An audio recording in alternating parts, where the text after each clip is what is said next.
Okay, hello. Hi everyone, welcome. We are live for the last time with Crayta. How are you all doing? See lots of people in the chat already. This is so awesome. Hi Rosie, Joshua. I was about to say hi to Crayta then. Pablo, hello. Kay, Unai, Jaico, Pablo, Mucusinator, all of you are on Twitch. Good to see some people over on Twitch.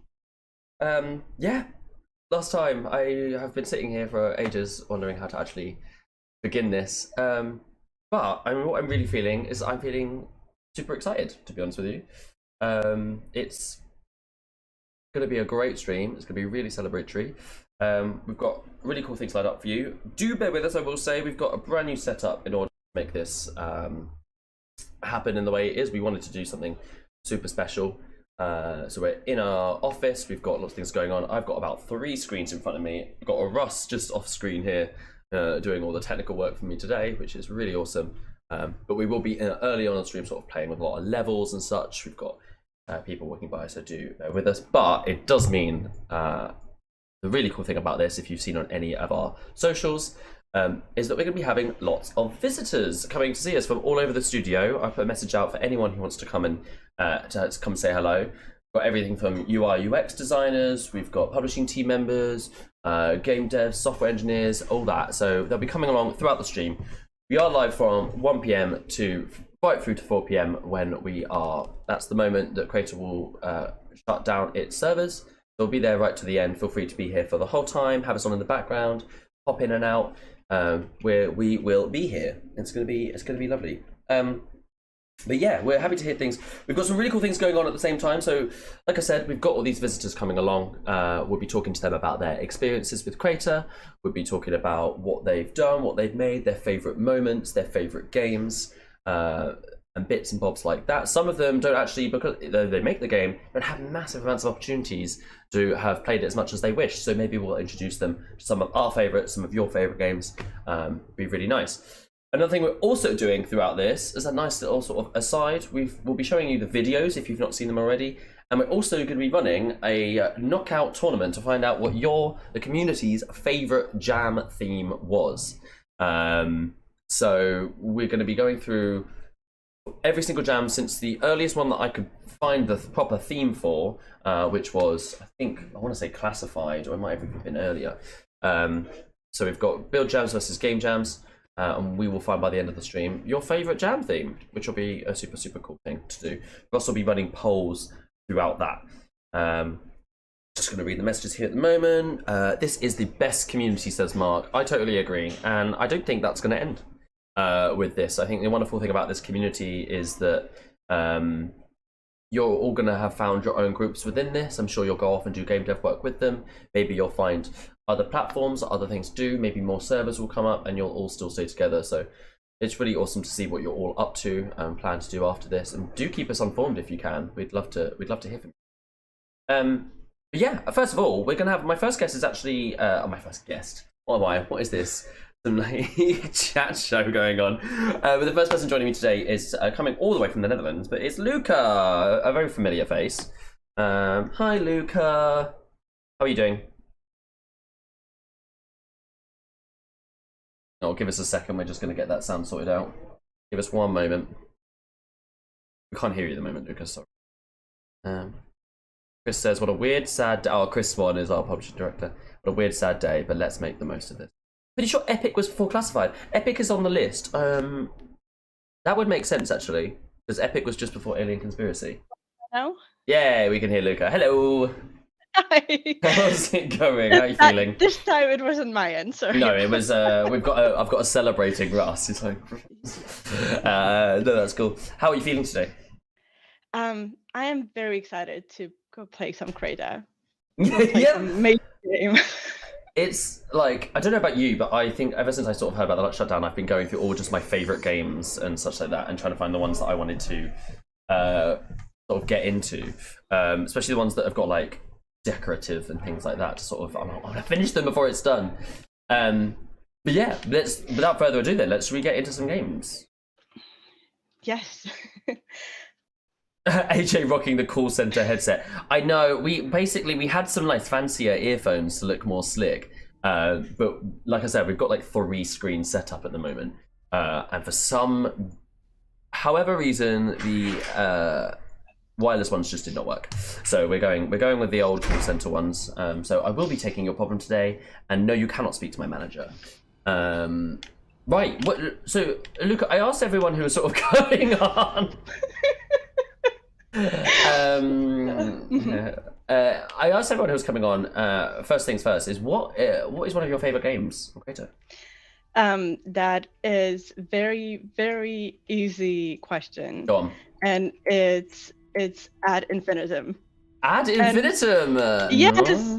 And so, like, not a very well-known fact. I wanted to be an astrobiologist. I even studied physics at a university for a very short while, but I did. How am I just learning this?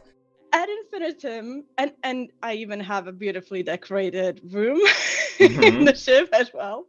So at least I have an opportunity to showcase that. I did take a picture of it. Nice. Oh well, I did that then. But this is such a. I had a chance to go to like these planets, right? And there is all these different types of life that I killed to take the loot to sell, but it's not the plan I had in real life. But you know, that's what I got to do in this game, and I very much enjoyed that. Also, the fact that I got to, you know, go into the game every few hours to see what different planets were this time. You know, the retention. Good attention. Yeah, this was for unfinished business, wasn't it? Yes. For the last jam that we did. Yeah, it won my heart. Absolutely. Yeah, it was. I really love this game. This is a Tomback and Destiny collab. Yeah, I really enjoy. Like I said, I love the whole planet system. It also felt like, particularly both of them, it's like everything they kind of learn. There was like little bits in there. Like I saw some Destiny packages in there. There was like, you know, the fact that they learn about having the room to decorate, but it not being the main thing. There were so many things that both of them had kind of learned in their game dev journey, and it all sort of came together in something that was still them pushing themselves even more and trying something new, like generative planets. Wild, like No Man's Sky. Who? I don't understand. But yeah, I really like this game. It's a hefty one, so we've got a little bit of a loading thing. It is a big game, but once we load in, we'll go at that. Who else is in the chat at the moment? Spokster's waving. I'm going to try and pronounce this. Paluchiontor over on Twitch. Hello, welcome. And Vilva. Hi. It's so nice to see lots and lots of you here. Yeah, if you missed the beginning, it's just going to be a big celebration. We're not going to. It's just going to be lots of playing games and talking to different members of the team. Yeah, like I said, if you missed the start, we're going to be having lots of visitors sort of pop by throughout the 3 hours that we're going to be here. Everything from game devs to software engineers to UI UX designers, our outsource manager, everything. Yeah, it's really cool. What was I going to say? So we're loading into Infinitum. Oh, come on. Getting game data. This is where we get the first game that we get into take the longest. It's getting game data.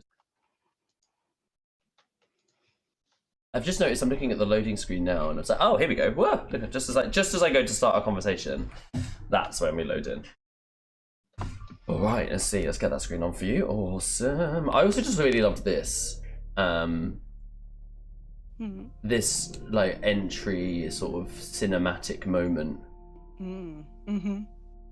It like sets you into like where you are in like the world of like you are in this sci-fi universe, like you are traveling through space, and this is while you are visiting all those worlds. Yeah, it gives me very like first episode of a Star Trek season. Yeah.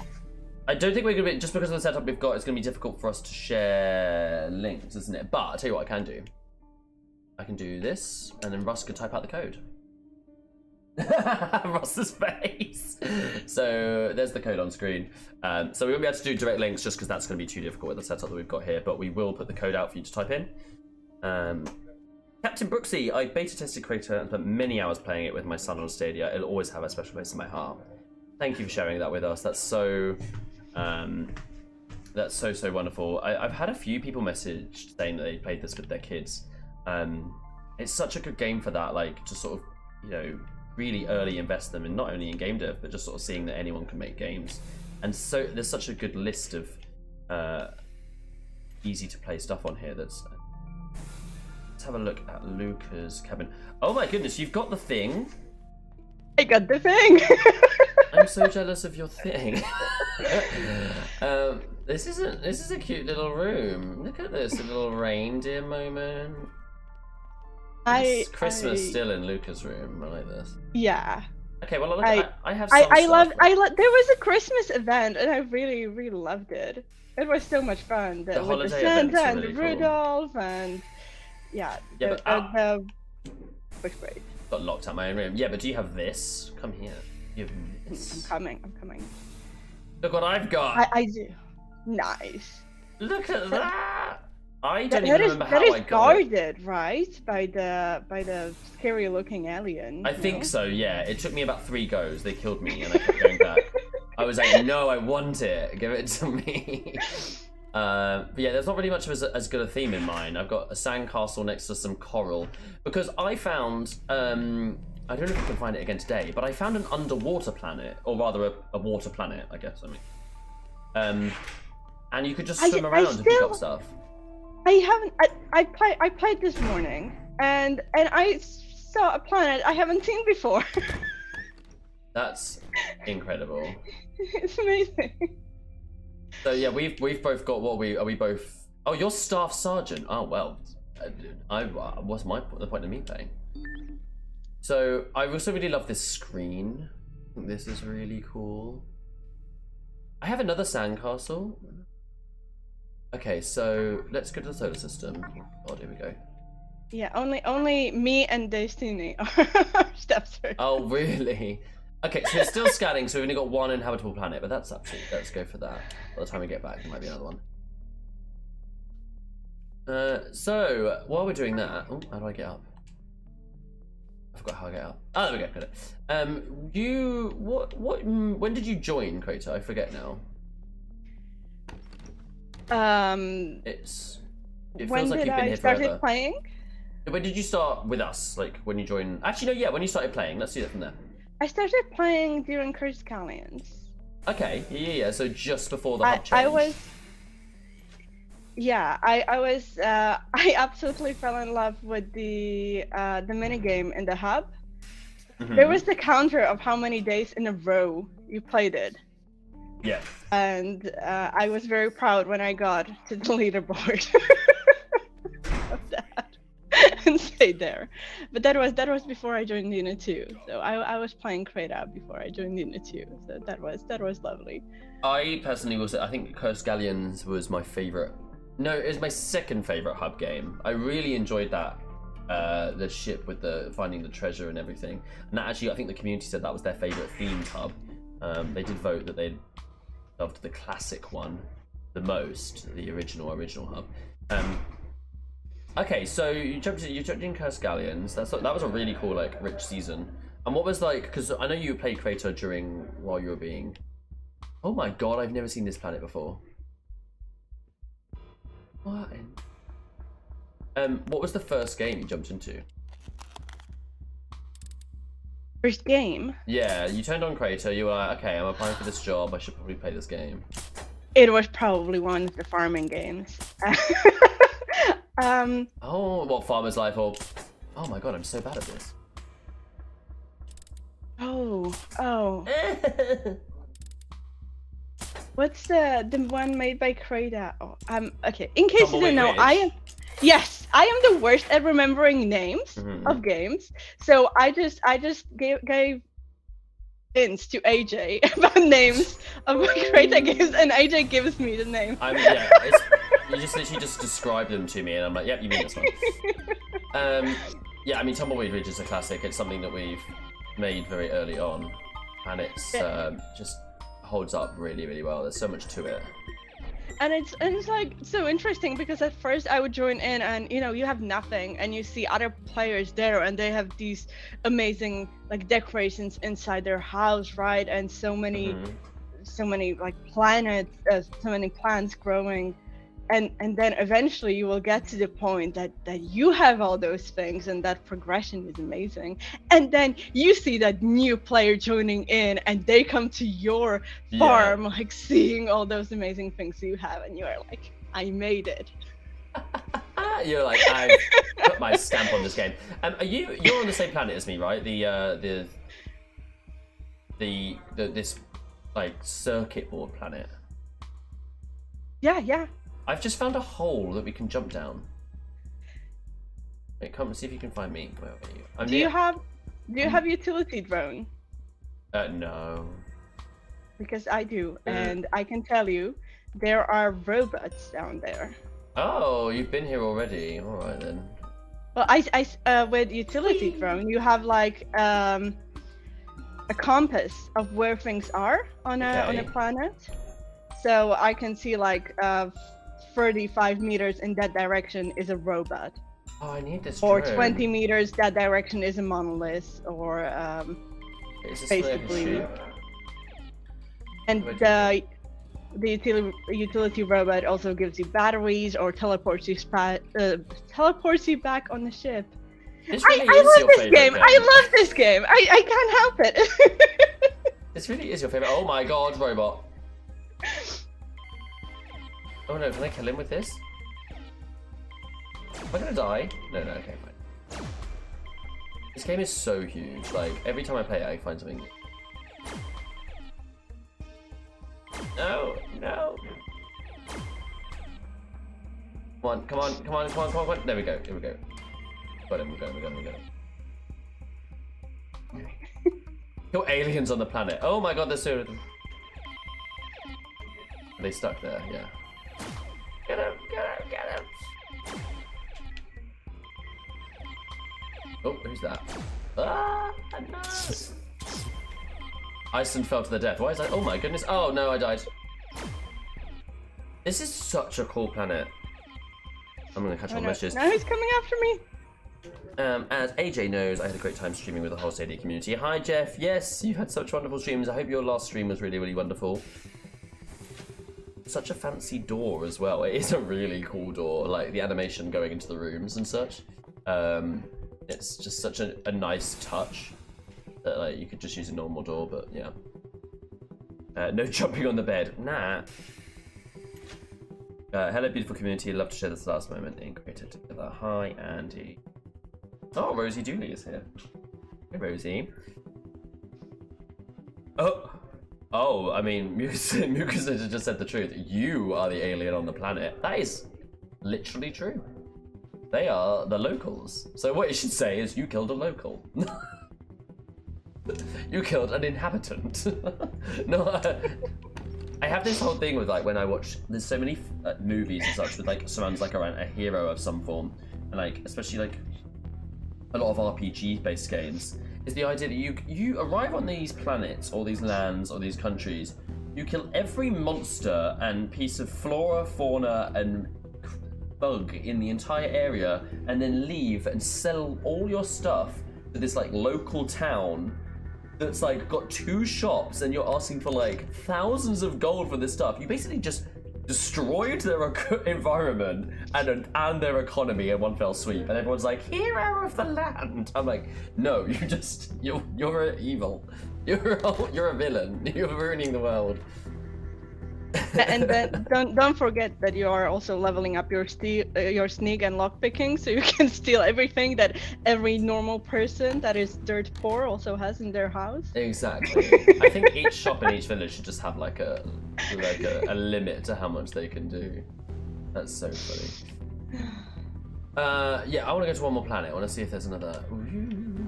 Okay. I want to see if there's. Oh no, there's not. They're still scanning them at the moment. Wait, how much was the? What did you say it was? I love this bit. Oh. Supplies. Oh yeah, let's sell some stuff.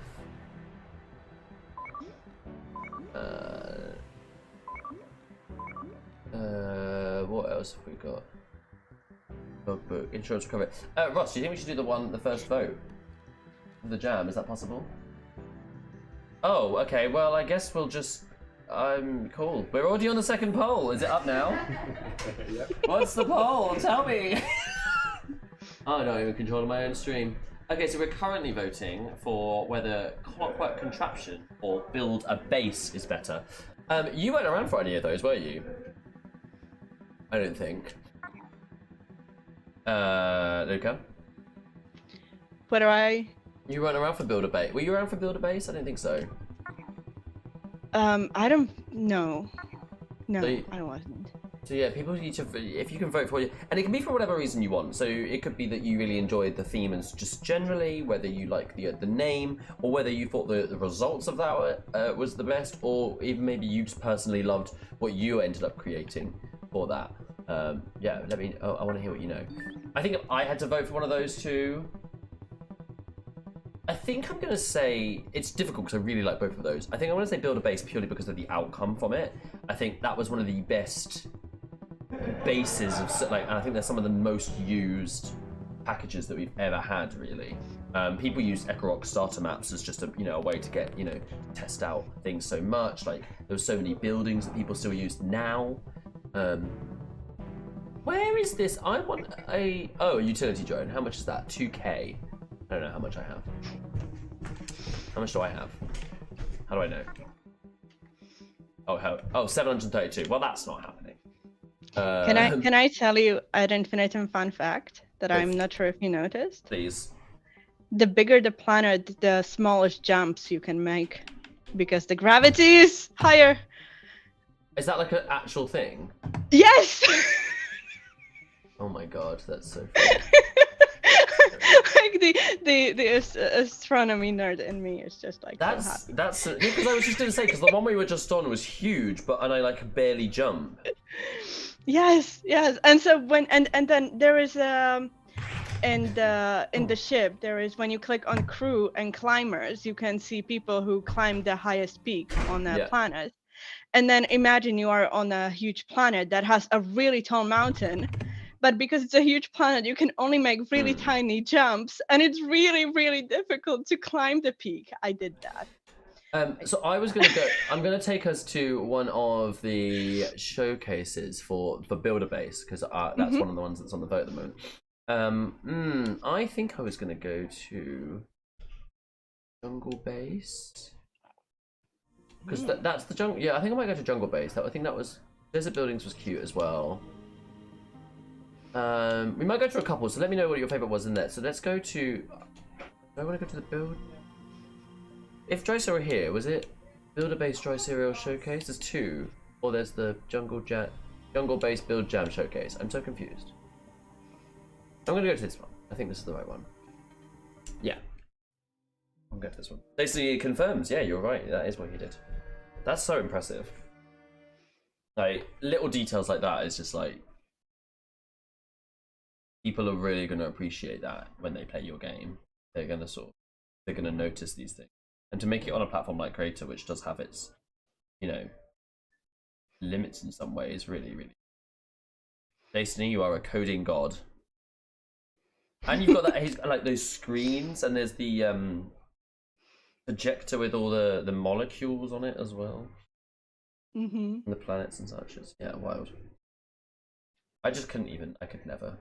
This is the one thing about working in this job, is that I've just consistently been impressed by everyone. Like, I'm just like, it's hard for me to give feedback sometimes, because I'm just like, you did so good, sweetie. Like, I'm like a proud dad, basically. We've got two minutes left. 2 minutes left on the poll. Who's winning at the moment? So Can't see on my screen. the first result. Oh yeah, who won the first result? So the first result, we should be able to go to the poll screen. Is, Epic. We're gonna see the poll screen here. Epic beat Living City. I'm surprised. That was a really cool one, because Epic was the one when we joined Epic Games. There were some interesting results from that, but I thought maybe that Living City has some really cool things. We had those Azahara's like projections. We got some like modular stuff. But it was a difficult one. I can imagine that. So maybe Epic was more like. So now we're on Clockwork Chapters and Builder Base. As Serial said, I'm also surprised everyone hated the Epic theme. Well, clearly not everyone. Clearly you don't speak for everyone, Serial. We're just wrapping up the second one, and we can see that Builder Base is probably going to win that one. Nice. Okay, yeah, cool. So let's have a look at one of my favourite entries to that jam. So this is the treetop base, which I think won best social space for this jam. This was a really cool. If you come out here, Luca. Oh, you can't see me. Oh, can you make it? Can you make it? Yeah. Look at this. Oh wait, we're not on that screen. But yeah, the absolute atmosphere of this thing. This is by Dry Coast and Serial.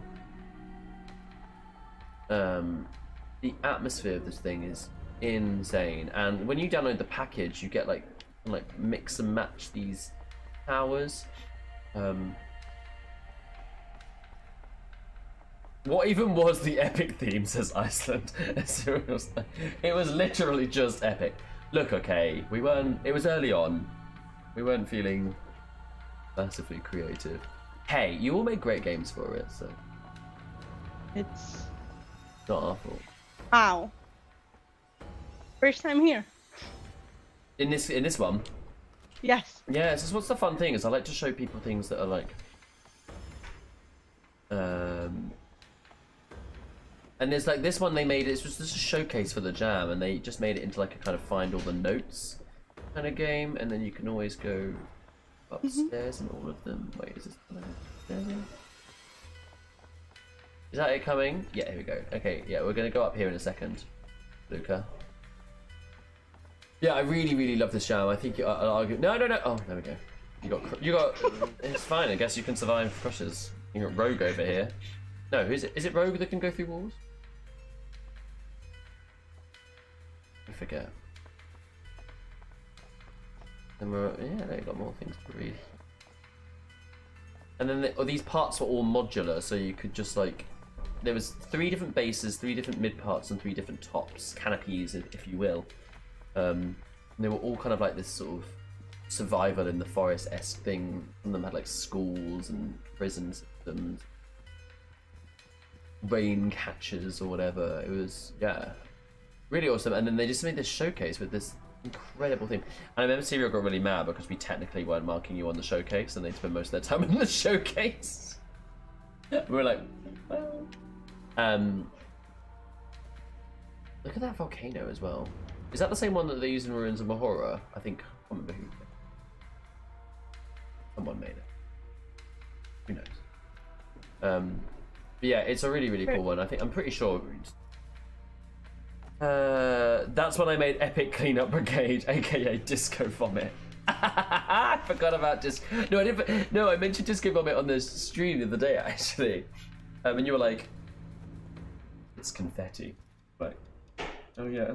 No, it's definitely Disco Vomit. It was definitely Disco Vomit. I'm just making sure I haven't missed any messages. Wait a minute, is Luca Lols the player? No, you're not Luca Lols, are you? Do you have another creator account, Luca? I do. What's the username for it? I don't really want to share because it's tied to a lot of other my stuff. Ah, there we go. You'll never know, Dragos. You'll never know. You might have to find out. It could be someone. There are other people in the world called Luca Lols. Let's have a look. So, what was everything? Because that one's so beautiful. That one's so impressive. Oh, Nat. Yeah, this was so impressive. It was so beautiful. I don't remember which ones won the top. Second theme weekly was at launch was gold. Oh, is that like a weekly quest thing? Oh, awesome. Oh, this is sad for Living City. There's a customizer at start to before you enter the explorable world. Wait, did I miss that? Like, I thought like that was already going to come on. I thought that was in the other one. Oh, here you are. There we are. Cool. So, yeah. So we are. I've just had my next guests arrive. Sorry, the Mahura volcano is different. Let's call them. No idea what we're doing. Yeah. Thank you for joining me, Luca, and for sharing us one of your favorite games with us and something you've got. And before you go, what was your favorite season, Crayta? From what was your favorite? I think Cybertanica. Okay. Just because it's such a cool like idea in general. I feel like it's not often combined like the sort of natural elements with future sci-fi stuff. Mm-hmm. That's why. Definitely one of my favorites. I loved all the added bits in the sure. It gave her a really nice style, and our art team went really, and it just felt for me it felt the most fitting for Crayta's original sort of thing, that kind of like optimistic future, which feels very much like Crayta's kind of feel, like very neon, very future fashion, but very open and positive. Yeah, it fit really well for me. But yeah, feel free to play along with us, Luca. We're going to get our next guest in. But yeah, thank you for joining me, and yeah, play along with us, please do. Yeah, it's been a pleasure. I will. Hey. Very glad I could be here. I'm really Bye-bye. glad you could be. Thank you. Cool. So I'm going to bring over. You can all hear me still fine. Like I've broken everything. So give us one second. We're going to show you a video now. So we've got a farewell video. If you haven't caught it already, we've just so many cameras. So we've got a farewell video for you. We're just going to put that on now, and then I'll bring my next guest over. Might remember them. See you in a bit.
Welcome back, everyone. Hello. That video is incredible. Thank you everyone who worked on that. Really had a lot of fun getting all the games together for that video. There's just so many to choose. And just a small snapshot of everything that was Crayta. So you might recognise my guests a little bit. So the early streamers, even before I was here, we've got Sean, aka Nomaki. UI UX designer, and Adam, or Adam O, as you might know, Yeah. such a hidden behind the mask of Adam O, who you moved through different roles. You started off as similar to me, right? Game dev and community manager first, kind of working alongside Russ and doing stream with Russ. Technical design, kind of ran the hub stuff. And do you want to talk a little bit about what you've been doing, Sean, with your UI UX? Yeah, so I worked a lot on designing all like the main menu systems and a bunch of like the small game systems and the creation features as well. So we sort of worked a bit with a lot of engineers and designers doing it's a little bit of everything. Creative. Yeah, and now you've gone on to, you I'm a technical artist, you've been one of the main people for the hubs, right? Yeah, exactly. So kind of oversaw this new design update to the hub. So I don't know if anyone remembers what the old hub looks like, but this one's quite different now. And then been kind of seasonal updates to the hub. So we changed the hub over first Galleon's time, made the pirate ship game that, and Cybertanica, which was the sculpture garden. Harrowing High was next with the After Cascalians? no, after Cybertanica. Yes. Yeah. Harrowing High with the monster game, then Tabletop Champs. And now Is Tabletop that Champs, now, yeah, now exactly. Tabletop Champs. Now we're here with which is you've had a lot of fun with making the Tabletop Champs one. With we can swap over to now to sort of have a look look around the hub while we're there. Yeah, we both did this, and we both had a lot of good fun making this. It was all the people were talking about all the rules and everything. I love this little thanks. That's so cute. Yeah, this has definitely been. I think. Would you say it's one of the most difficult hubs to make, or I think the fact that you had to make rules of chess and everything? Yeah, probably the most technically challenging hub might have been Harrowing High, dealing with the NPC and the pathfinding. But then the actual logic and the rules of chess were quite complex to implement in Lua, certainly, and then getting the UI right as well, working with Sean on that one. It looks like someone wanted to spectate a game of Wants to checkers. spectate, yeah. Well, I want to play I don't want to play. I want to play chess. So if someone's on the hub, come play chess with Adam. So yeah, I think certainly implementing the chess game was definitely a challenge. Yeah. But I do think the UI on this one, Sean and one of the new members of the team, Eduardo, did an amazing job with the design and implementation of this UI. It's really nice once you get into the game. It's really smooth and it works really, really nicely. And I know when people were obsessed with coming in and playing. I know Daigoro was on the Discord just like consistently challenging people to try and beat him at one of the games. Yeah. We've got some people here saying, yeah, there we go. Very talented people and a cool platform. It had potential. Adam and Nomaki, hi. The menus were 10 out of 10. I always loved Crayta's UI. Oh, thank you. Really, some love was clear and intuitive. Very nice. Adam's simple packages were the best. They were always probably some of the most used packages alongside Mighty Codes. I think you two together are probably the most downloaded packages I think we've got. Joshua, who is Serial, says, I definitely feel bad making Adam implement en passant just for the game to shut down immediately. That's why I didn't want to do it. No, I'm joking. We were just like in the background like, oh, come on. I literally thought about it as I was implementing chess. I thought, do we need en passant rules? I think I said to Sean or maybe Mark, who did the environment for Tabletop Champs, I said to one of them, I know I'm not putting in en passant, and I feel like someone's going to bring someone's going to mention it. And you did. So there's one thing about the Crayta community: you do not disappoint in how annoying you can be. That's for sure. No, I love that attention to detail, and like you were like, no, there's a rule, I want it in. It clearly showed that you loved playing it because you wanted it to be perfect. Oh, you're in the. I'm in the photo booth. In the photo booth. I will just say it. Room. This is the best photo booth. Yeah. I don't know who made it. Who made Mark? it? Mark. Was that Mark? This was the best photo booth. This the reason I really loved this season so much was because of how out of reality it was. Like a lot of them are based on things that we kind of know well, right? And that kind of look. Whereas this, as soon as obviously you would Tabletop Champs, but to then have them all huge, and to have them like this kind of like toy-ish world, and like it made everyone else feel really small. I really loved the design of this one. Yeah, it's pretty cool being abstract. Hey, who's sat with me? I can't that is Iceland. Iceland. Okay, so I know you we'll go to you afterwards. What is one of your favourite games in Crayta? Ooh, I wrote down a few because I didn't want to forget them. So there was the Assassins one. I need to remember. It is called. It was by Slate Contract Assassins. Yeah. Me and Sean love playing Contract Assassin. To be Yeah. honest, we were talking about this before the stream, and Mm-hmm. we liked a lot of similar games. Okay, interesting. Some of the more recent ones. So Contract Assassin was awesome. Okay. I love the gameplay of that, and like the mechanic of trying to find the other assassins. It was great. Great Tactics was awesome. I think that was Yeah. a couple of prize funds ago, and it was one of the winners. If you remember that one, it was kind of the semi-turn-based, like tactical action game. That was really Was nice. it one against which one? Crayta Tactics. Yeah. That the was Old Rich Champions. It was Chinzar and I think a little bit of Little Creator. I think. Yeah. That was one of the top 5 for that jam. We played it quite a lot with Russ as well for a bit. It was really good. Yeah, it was really replayable. I didn't realize how, especially when you got a big group in them as well. It was really cool. I think. Oh God. Can we now? You've been doxxed, Sean. Can we now say that Nomaki is the one that shared the office layout when we used for the Nightmare games? No, it wasn't. Seven stars! We knew that. Okay, let's play Contract Assassins then. That works really well. That works really nicely. When I read that, I panicked, but I was like, I'm sure I didn't keep the secret. I was like, let me do it for you. Oh, thanks. Cool. We'll play Contract Assassins. That's a nice one. Yeah, this Awesome. was really good, isn't it? Contract Assassins has a chance to stand-alone game. Yeah, it was. Yeah. So this was this Unfinished Business again? For the game jam. Yes. Yeah, it was I Unfinished think Business it again. So we've had a double Unfinished Business one. This was Slay to Be Burn, and I think some other people worked on it as well. I think Daigoro is definitely involved. Daigoro, that He was said, it. like, the Yes, pathfinding stuff. that was it. It was Daigoro. It was really cool. It felt like they said like a standalone game, and I was like, it had so much more to it that I was like, I want to keep playing this. Yeah, it was like really I want to cool. come. It's the sort of game that sometimes I get my fun out of it, really enjoyed it, but do I go back? Probably not. This one, I was like, yeah, I want to go back on this. Like if someone's around, like, oh, do you want to play a game of Crayta? I'd want to play this. Yeah. I don't know if you've noticed that I'm wearing my personal favorite outfit ever in Crayta. It did change when Cybertanker came out. It was for ages. It was I've got some bombs. For ages, it was the What do the bombs do? These is a smoke one, so you can run and hide easier. I think definitely out of all the seasons, Cybertanker had my favourite outfits. I think Yeah. because it was like a mix of like actual like urban-y, like future streetwear that kind of felt quite. I would wear that. Like if I was in this time, I would put this outfit on. It's like my one is the enforcer guy with the metal arm and the hologram that comes out. Yeah. But like the jacket I found was just so cool. I was like, I want to get that jacket in real life. You know, someone cooler for it. Someone get the. Someone get a sword, yeah, some creative swag. Yeah, we're here to announce the Crayta fashion line. Is actually what's we're gonna do. I mean, you can literally see what I'm wearing right now. Like, these colours are my. It's just what I would wear, and I just love the little plant on the back. Winner's sports bar. I can't remember, certainly on Control, how you kill people in this.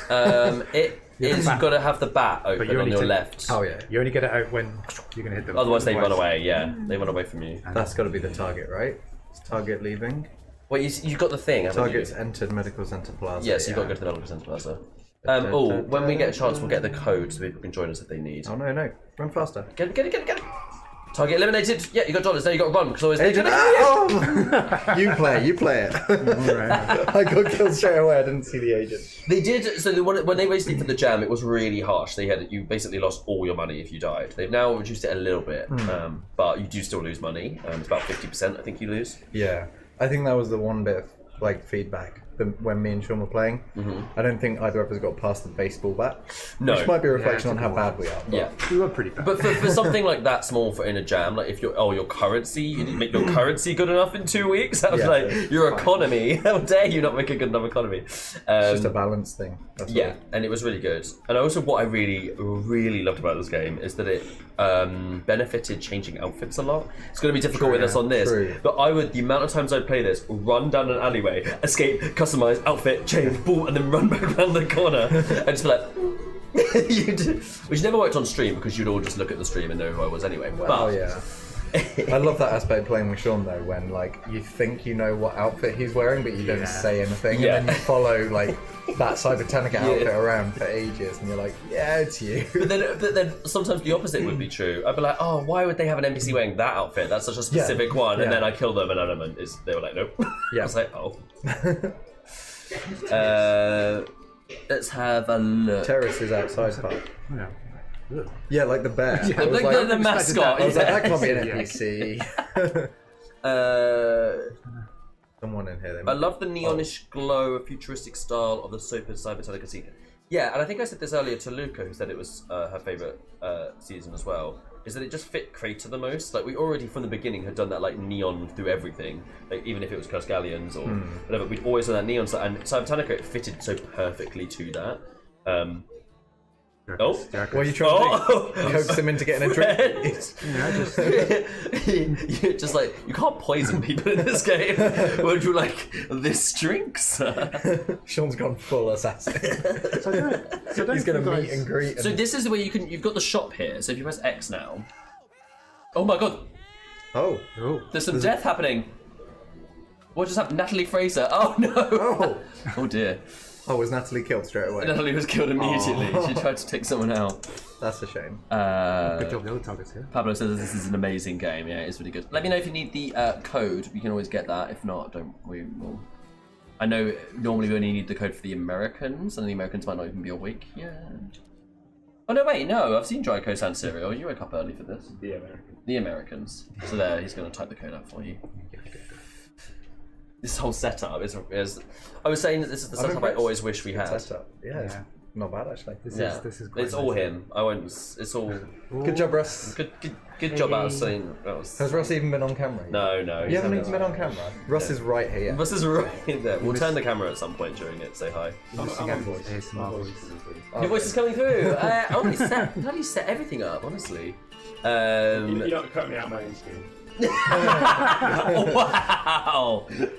This whole time I thought Russ was taking a back seat. He's like, no, I'm secretly actually the power holder right now. East Coast is awake, and Naya Alchemy says we are awake. Hi Naya, nice to see you. Really awesome. I hope we'll play one of your games later, Naya. I had CTF Roast on my list. Later. I don't think I've played No, look, CTF. it's Is it definitely, not? it's definitely not Iceland. Is it? Get him! Get him! It just is. Oh no! It just wants there to we go. change. Duh. Go, kill him. Kill the ice cream. Kill the ice cream. No! They're running. Oh. Sure. I know there's a special bit at the You back. paid a of the lot of card money as for well. your medical treatment. We're just ruining your game. Yeah. Oh, it's fine. I only got some. I got some stuff. I'm also terrible at this game. I'll literally go past someone and be like, "Oh, I'm so sneaky," and they'll just go whack, and I'm like, "How did you know?" You say that, but neither me or Adam have much more. Yeah, we really didn't. Really? No. You need to try and go in when no one's actually playing and just kill the NPCs. It's a little bit easier. But little Creator would just somehow know whenever I was playing and just destroy me. I was like, oh. That's But I have to say the NPCs have done really well in this. Like, They you feel natural. sometimes can't tell what's a player and what's an NPC. Luca's our target. We've got to find Luca. Oh, Okay. yeah, you got to kill. No Luca. reason. Oh, we're not. We've. What? Who's Luca? Crazy. Oh. Did you see the outfit? Oh, she's totally gonna go and change it though. Yeah. I think it was like great. I think it was the spacesuit one. This is the thing. Is also sometimes they Down run, the and alley? I was like, oh no. I think it might have been that astronaut. No, that's an NPC. It got Yeah, stuck on the it's door. You got stuck on the door. You say that. I What? sometimes do that. I sometimes like. No! Get the astronaut! Get the astronaut! Kill the Just astronaut. kill them! Just kill them! Alright. Oh fuck! Why would you do that? You idiot! Don't just kill innocent people. You killed AJ now. You killed Shall I okay. try and find Yeah, you Luca? did that. Go on, have a couple more lines, and then we can. Oh, where did my coffee go? Oh, it's gone now. Right. I feel like it might have been that outfit that I saw Luca in, but No, it changed anyway. changed so- it. Gonna change. Oh, Excuse- What are you doing? What are you doing? That's very suspicious behaviour. That's not an NPC, is it? oh. Shank him. Get him! Get him! No! Oh, no! No! They stole the Who is this? Is this just It's definitely Iceland? Do you think it's Iceland, or they're trying to pretend to get them? Someone being Iceland. Nah, Someone. This is like, definitely. Who will win this chase? Probably Probably not me. I'll be killed by a enforcer I or bet it's whatever they're Luca. called. I'm gonna say it's Luca. I'm not winning this chase. Go! This is a pretty exciting change. This is like we need some like Some camera cuts and. Oh, where'd they go? developer. Hi developer. Hi guys, really nice to see you all. I can't stick around, but just want to sit by and wish I got him. Who was it? Another assassin, so we don't know who it was. No. Fine. It was See? right. It was Iceland. Iceland. It was Iceland. God, yeah. I'm gonna hide in a dumpster. Oh no. Oh, Oh. Who was that? I didn't know that was a thing. Oh, we got a new No, poll. I which don't think it was which a two are thing. we on the poll I couldn't now? do it. I couldn't get in. Would have been a cool thing though. So the two on the poll now are Dungeon Master and Top Secret Facility. I can quickly show you where we're up to. Yeah. Okay. We're doing a poll, by the way, to find out the community's favourite jam theme overall in a tournament style. So we're running that throughout the stream, so they can vote on it. Where are we at? We've got. So far we did Epic versus Living City, and Epic won, and we've done Builder Base versus another one. We'll see in a minute. It'll come up in a moment, and then we'll know. There's no point in me guessing. I just figured another thing we talked about this, maybe it's just my opinion, is you should have been able to fight back against the enforcement agents. When they start shooting you, if you had a gun, you should have been able to fight them off. Take them out, yeah. Like GTA style, where you only have one after you, and if you kill him, you can get away with it, but two will come after you then. Yeah, I see what you mean. I kind of because there's less of a I don't think it's like making it better, but it's like that changes it a bit, doesn't it? Yeah, it just changes the Because game. there's also the whole thing of like you remember the opening cutscene that you get in this game. That's just Yeah. like it's our turf kind of thing. Target into quick fix coffee. That's wait, who just sat down? Was it that person that came in? Is it going? Yeah. Is it them? Oh, we have this bar at the top, don't we? It's not the staff member. Oh. No, it's them. It's them. Yes, no run, because they're gonna kill you. The agents are gonna come. Run! Jump! Ah! Oh my god. I got stuck on a chair. Okay, let's see where we're at of the poll. So yeah, so we had Epic versus Living City, Epic won. Clockwork Contraptions versus Builder Base won. Treasure Hunt versus Science Fair won. That's interesting. I thought Treasure Hunt would do really well. And Top Secret Facility and Dungeon Master has won. Dungeon Master is one of my favourite all-time ones. So we are now on Dream Vacation Shaping the Future poll? Is that where we're at? Correct. So what is your favourite out of those two? Is Dream Vacation or Shaping the Future? Shaping the future. Say Shaping the Future. Shaping the Future was the one that gave birth Very to open. Yeah, it was really open and it had some really cool. That was a normal regular game jam, and the results were almost Mega Jam-esque. Yeah, like they had less time, and it seemed they even got the better. Cool. So we've done one of your favorite games. You said you had a similar list, but what's on your list for favorite games? I think it's hard. It's depending on, I guess. I'd say I find that because we played a lot of the games when Crayta first came out, they sort of stick in my mind as anything. That's cool though. We've done a lot of new to- ones, so it'd be quite cool to some classic ones out there. I think the throwback would really be probably Alpha. By, Alpha. Wow. Okay, we can play Alpha. think I remember- There's been actually they just released a Easter egg something. Oh wait, yeah, there we go. What, a new Alpha. There we go. First one. If you could click it on. Alpha was great, actually. Yeah, so I this, love Alpha. I think for this one, This was Rourke. It's a very early. Oh, Rourke and UNAF. Sorry, I remember UNF. So for me, because this is the first one where it was like a co-op sort of story element to it. I can't remember which of us played together, but yeah, we sort of played together for about, I think, an hour and a half. Went through the whole story elements, and it was, there was lots of like moments when I said, "Wow, you discover a new thing," or it gets quite tense when someone's low on health, and you got more robots just flooding in and shouting on comms for help. And it was first game I felt like a cohesive sort of beginning and middle and end of a game. Yeah, because the and I ending remember- was quite tense. Yeah, we actually finished it once, I haven't we? haven't. And it properly gets hard, and when you finish it, actually feels really satisfying that you made it. I've still not finished it. So You've got there's I 2 know. hours to go finish it. So I tried every single time. Because I know there's some secret things. I get really Yeah. far. I even worked out the whole there's a bit where they talk about cameras, 10 eyes are watching you or whatever.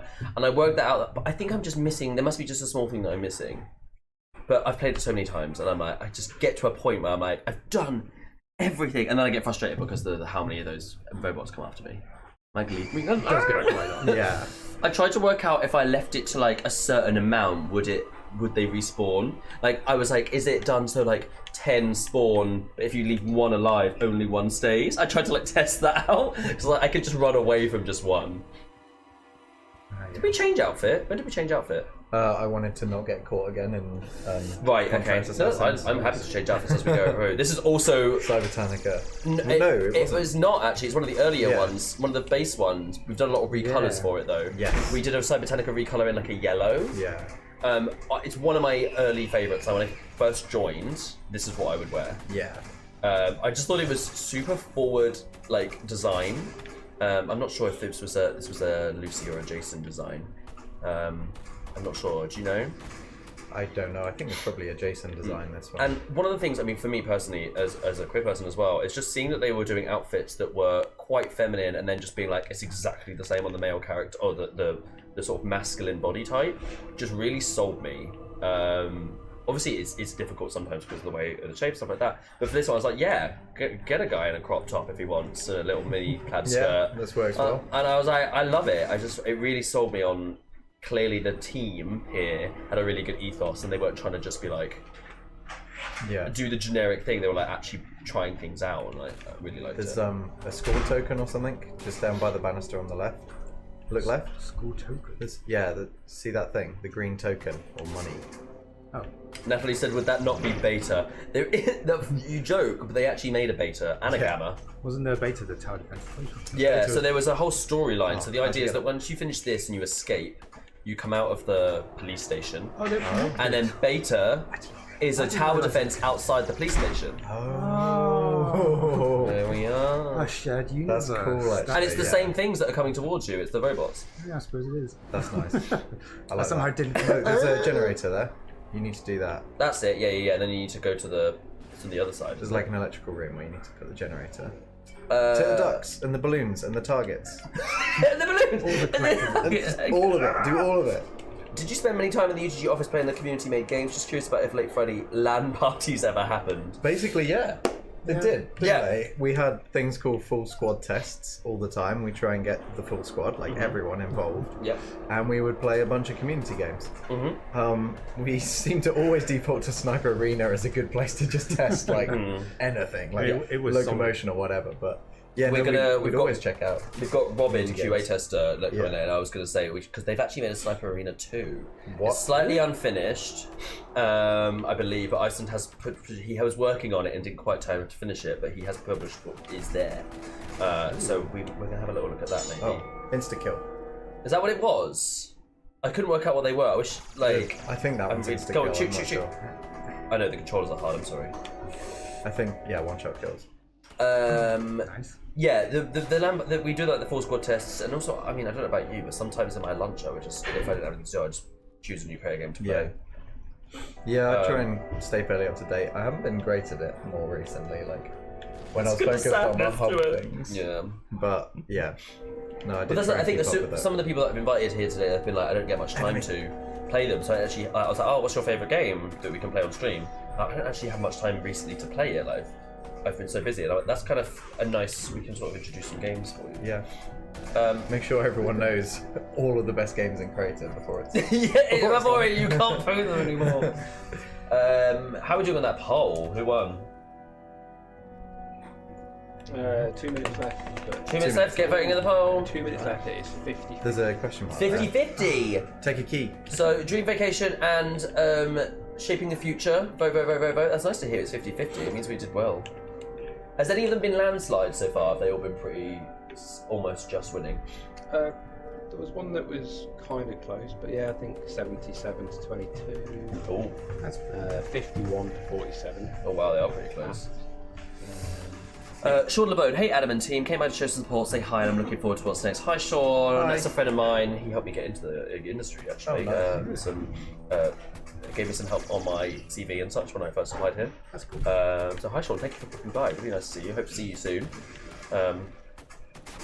Good to meet you, Sean. Yeah, he works for. Do you work for PlayStation? Is that who you work for, Sean? I forget. You've moved a few times recently. I'm sure it's PlayStation that you work for. Thomas Oliver says, "Hi everyone, I'll miss this." I know this was probably my favourite thing about this job. Even if I was like not feeling great, because I was in my own room doing it, I would still stream. I'd be like, Nat would be like, Adam, you've got a headache, you don't have to do it. I'm like, no, I want to. It's like, I'd only not do it if it just wasn't possible. Like, I want to play games. I want to play games. I just loved finding new things and. Oh, do we have enough money? Oh, I need more money. Not quite. Nearly. Yeah, chunk up some more. This game reminds me of another one on my list, King's Champions, which was another lovely PvE game. Still games. Have you played King's Champions 2? How is there a sequel to everything? No. This is what I really liked, is that when games are really, really good and received really well, not necessarily popular, which I appreciated. Target. Something doesn't need to be popular to be good. There's it. It was yeah, they sort of like work. Good aim. Drew a square, right? Got it. Yeah. Oh, Road to Easter Egg. Unayev, right, we're here. Come on, this is the last chance. Talk to us about this Easter egg. You need to help us. This is one of their favourite games. Is this something that's not been discovered yet? We need to talk about this. Have you pulled Yes, the he lead? works at PlayStation third party. Thank you for confirming that. Oh yeah, For all no, this the leads. puzzle. This You have to- puzzle is... Wanted to say hi. So many amazing memories. Thank you so much for all the hard work, crazy ideas, and brilliant You got opportunities. enough money. 3 games released on Crayta, and we love them all. That's from Spiltmix Studios. Oh, Thank you nice. so much.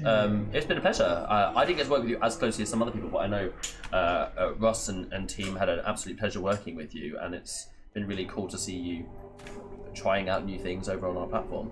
I personally really loved your you called them all similar things, like Super Blast Island, Super Doom Wall, and Super Adventure Team. You trying to say any of them weren't super? They were all super. Wow. They were all super. Oh, have you turned the lights on? Is that? Yeah. Okay. You turn the lights on, yeah, because it does. It's Yeah. an interesting thing. Yeah, I really liked. I think it was like a dungeony runner type one. I really loved that. It was really cool. Yeah, the Spilt Milk made. The Oh. statues are to obtain the wand. See, I've done that. Yeah. And you have to Stuck. shoot a certain Oh, things Lord. with that wand to progress. Oh my goodness, Let's go, run, Steph. John! Run! Get out. What is happening? I'm not like punching with my gun. No, just shoot. I ain't got any bullets. Oh, you haven't got any bullets. I didn't realise you'd run out of bullets in this pistol. Oh no. I'm going to have so many great minutes to create it. I'm so sad it is closing. There's guns to on buy back Wes. in there. No. So yeah, but we need to do the other statues on the other side. We need to make sure they all fit forward. There's the super... Because there's nothing more stressful than, whilst you're being chased by evil, villainous robots, do a puzzle. Oh no! That one was like, no. You think they're all over there? What's it called? They like lulled you to a false sense of security. Oh my god. Yeah, I just love the way the game that does all these sort of situations and events, combined with puzzles, combined with a pretty good progression system. It all works together really well. Yes, I got all 3 of them right. Thank you, Spellman. I was thinking about the horror in this, and it reminded me of Polterhouse. I love that Yeah, one. Seven DOS. That was such a cool concept as well. That was genuinely.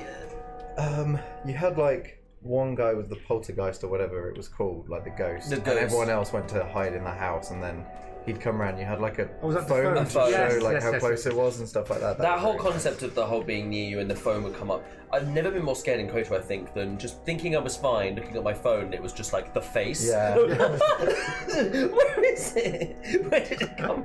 It was so good. That and Malefic Manor was terrifying. Which unfortunately had to do that thing with one player, so sometimes it was hard to get into. Oh, yeah. But some of the scares in that, I'm very easy to jump. There is video footage of You that. went through that? You need to go through You need to that. go through there, yeah. I'm going to run to the loo quickly. Are you two okay for the moment? Yeah, sure. I'll be very quickly. We might go to one of the other favourite games if that's Well, okay. I was actually going to say, you both made games in Crayta. We have both made games Yeah, in so if Crayta. people on the chat could let us know what is your favourite Nomaki game and what is your favourite Adamo game, and maybe we'll play some of those. I already know one of the That'd be answers cool. is going to be. I hope What? so. Like, Unef is here. Okay, come around this way. Unef is a big baby fan. Feed the baby. It's the baby. Feed the baby. Go this way.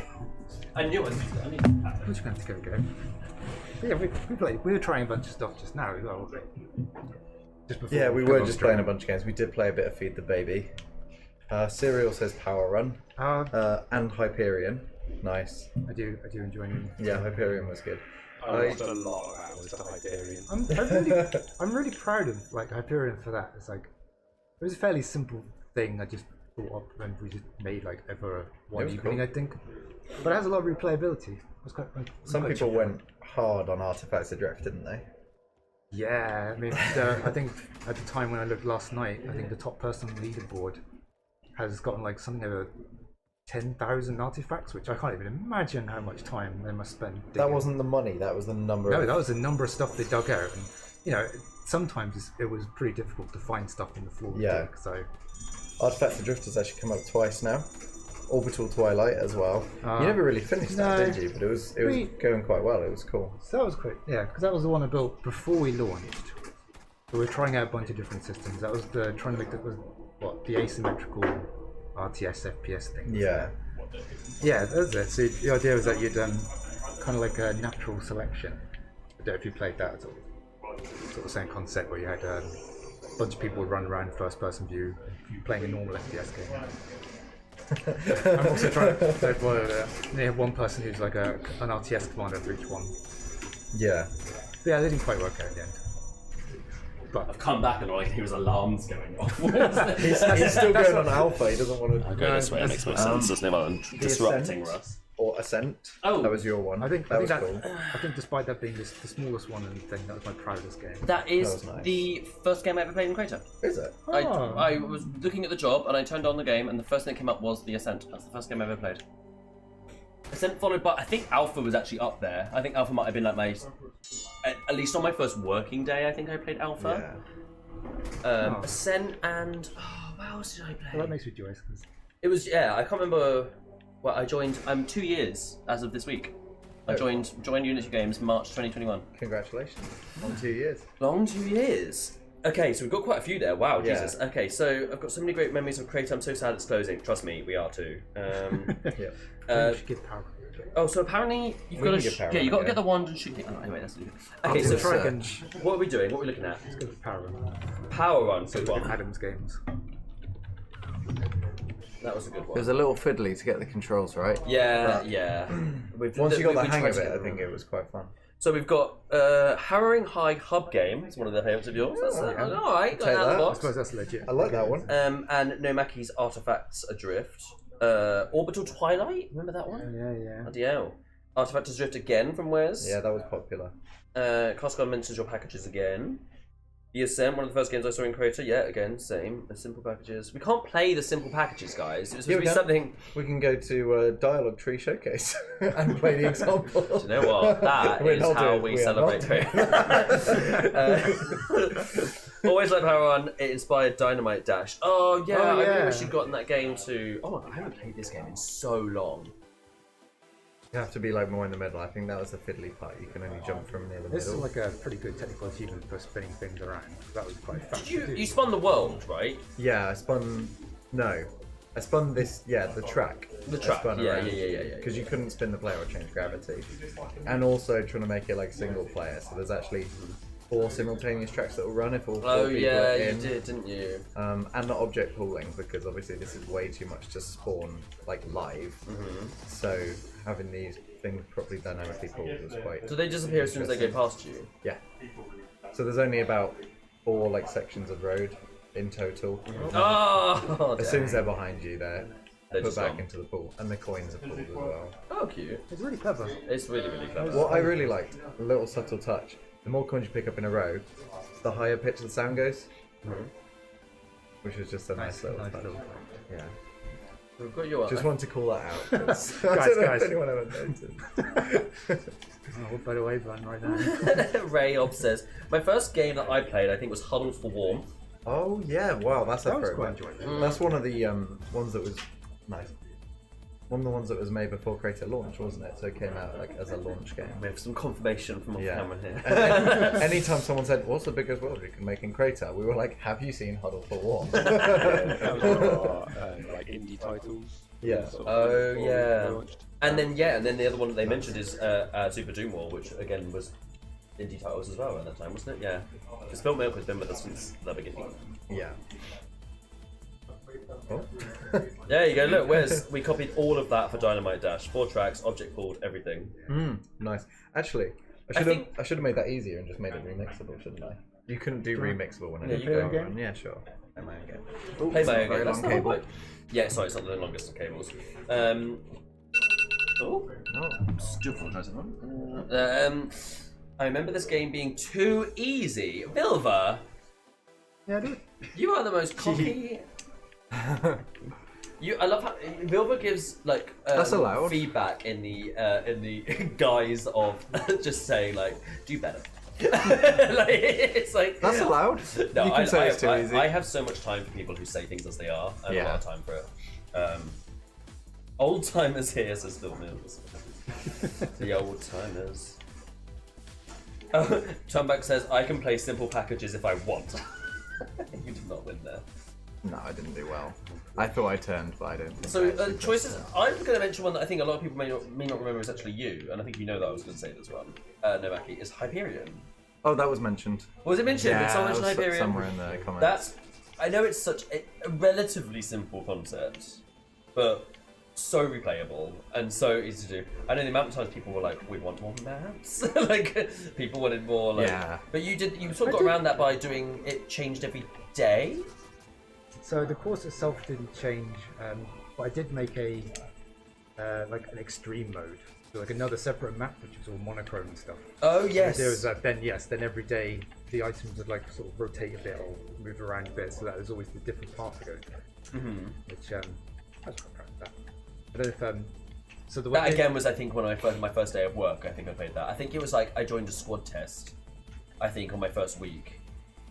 Or whatever we were doing, a QA test or something, and they were playing Hyperion for ages. Oh, I was quite proud that both Ascent and Hyperion seemed to What? Yeah, in your early career. That's quite good.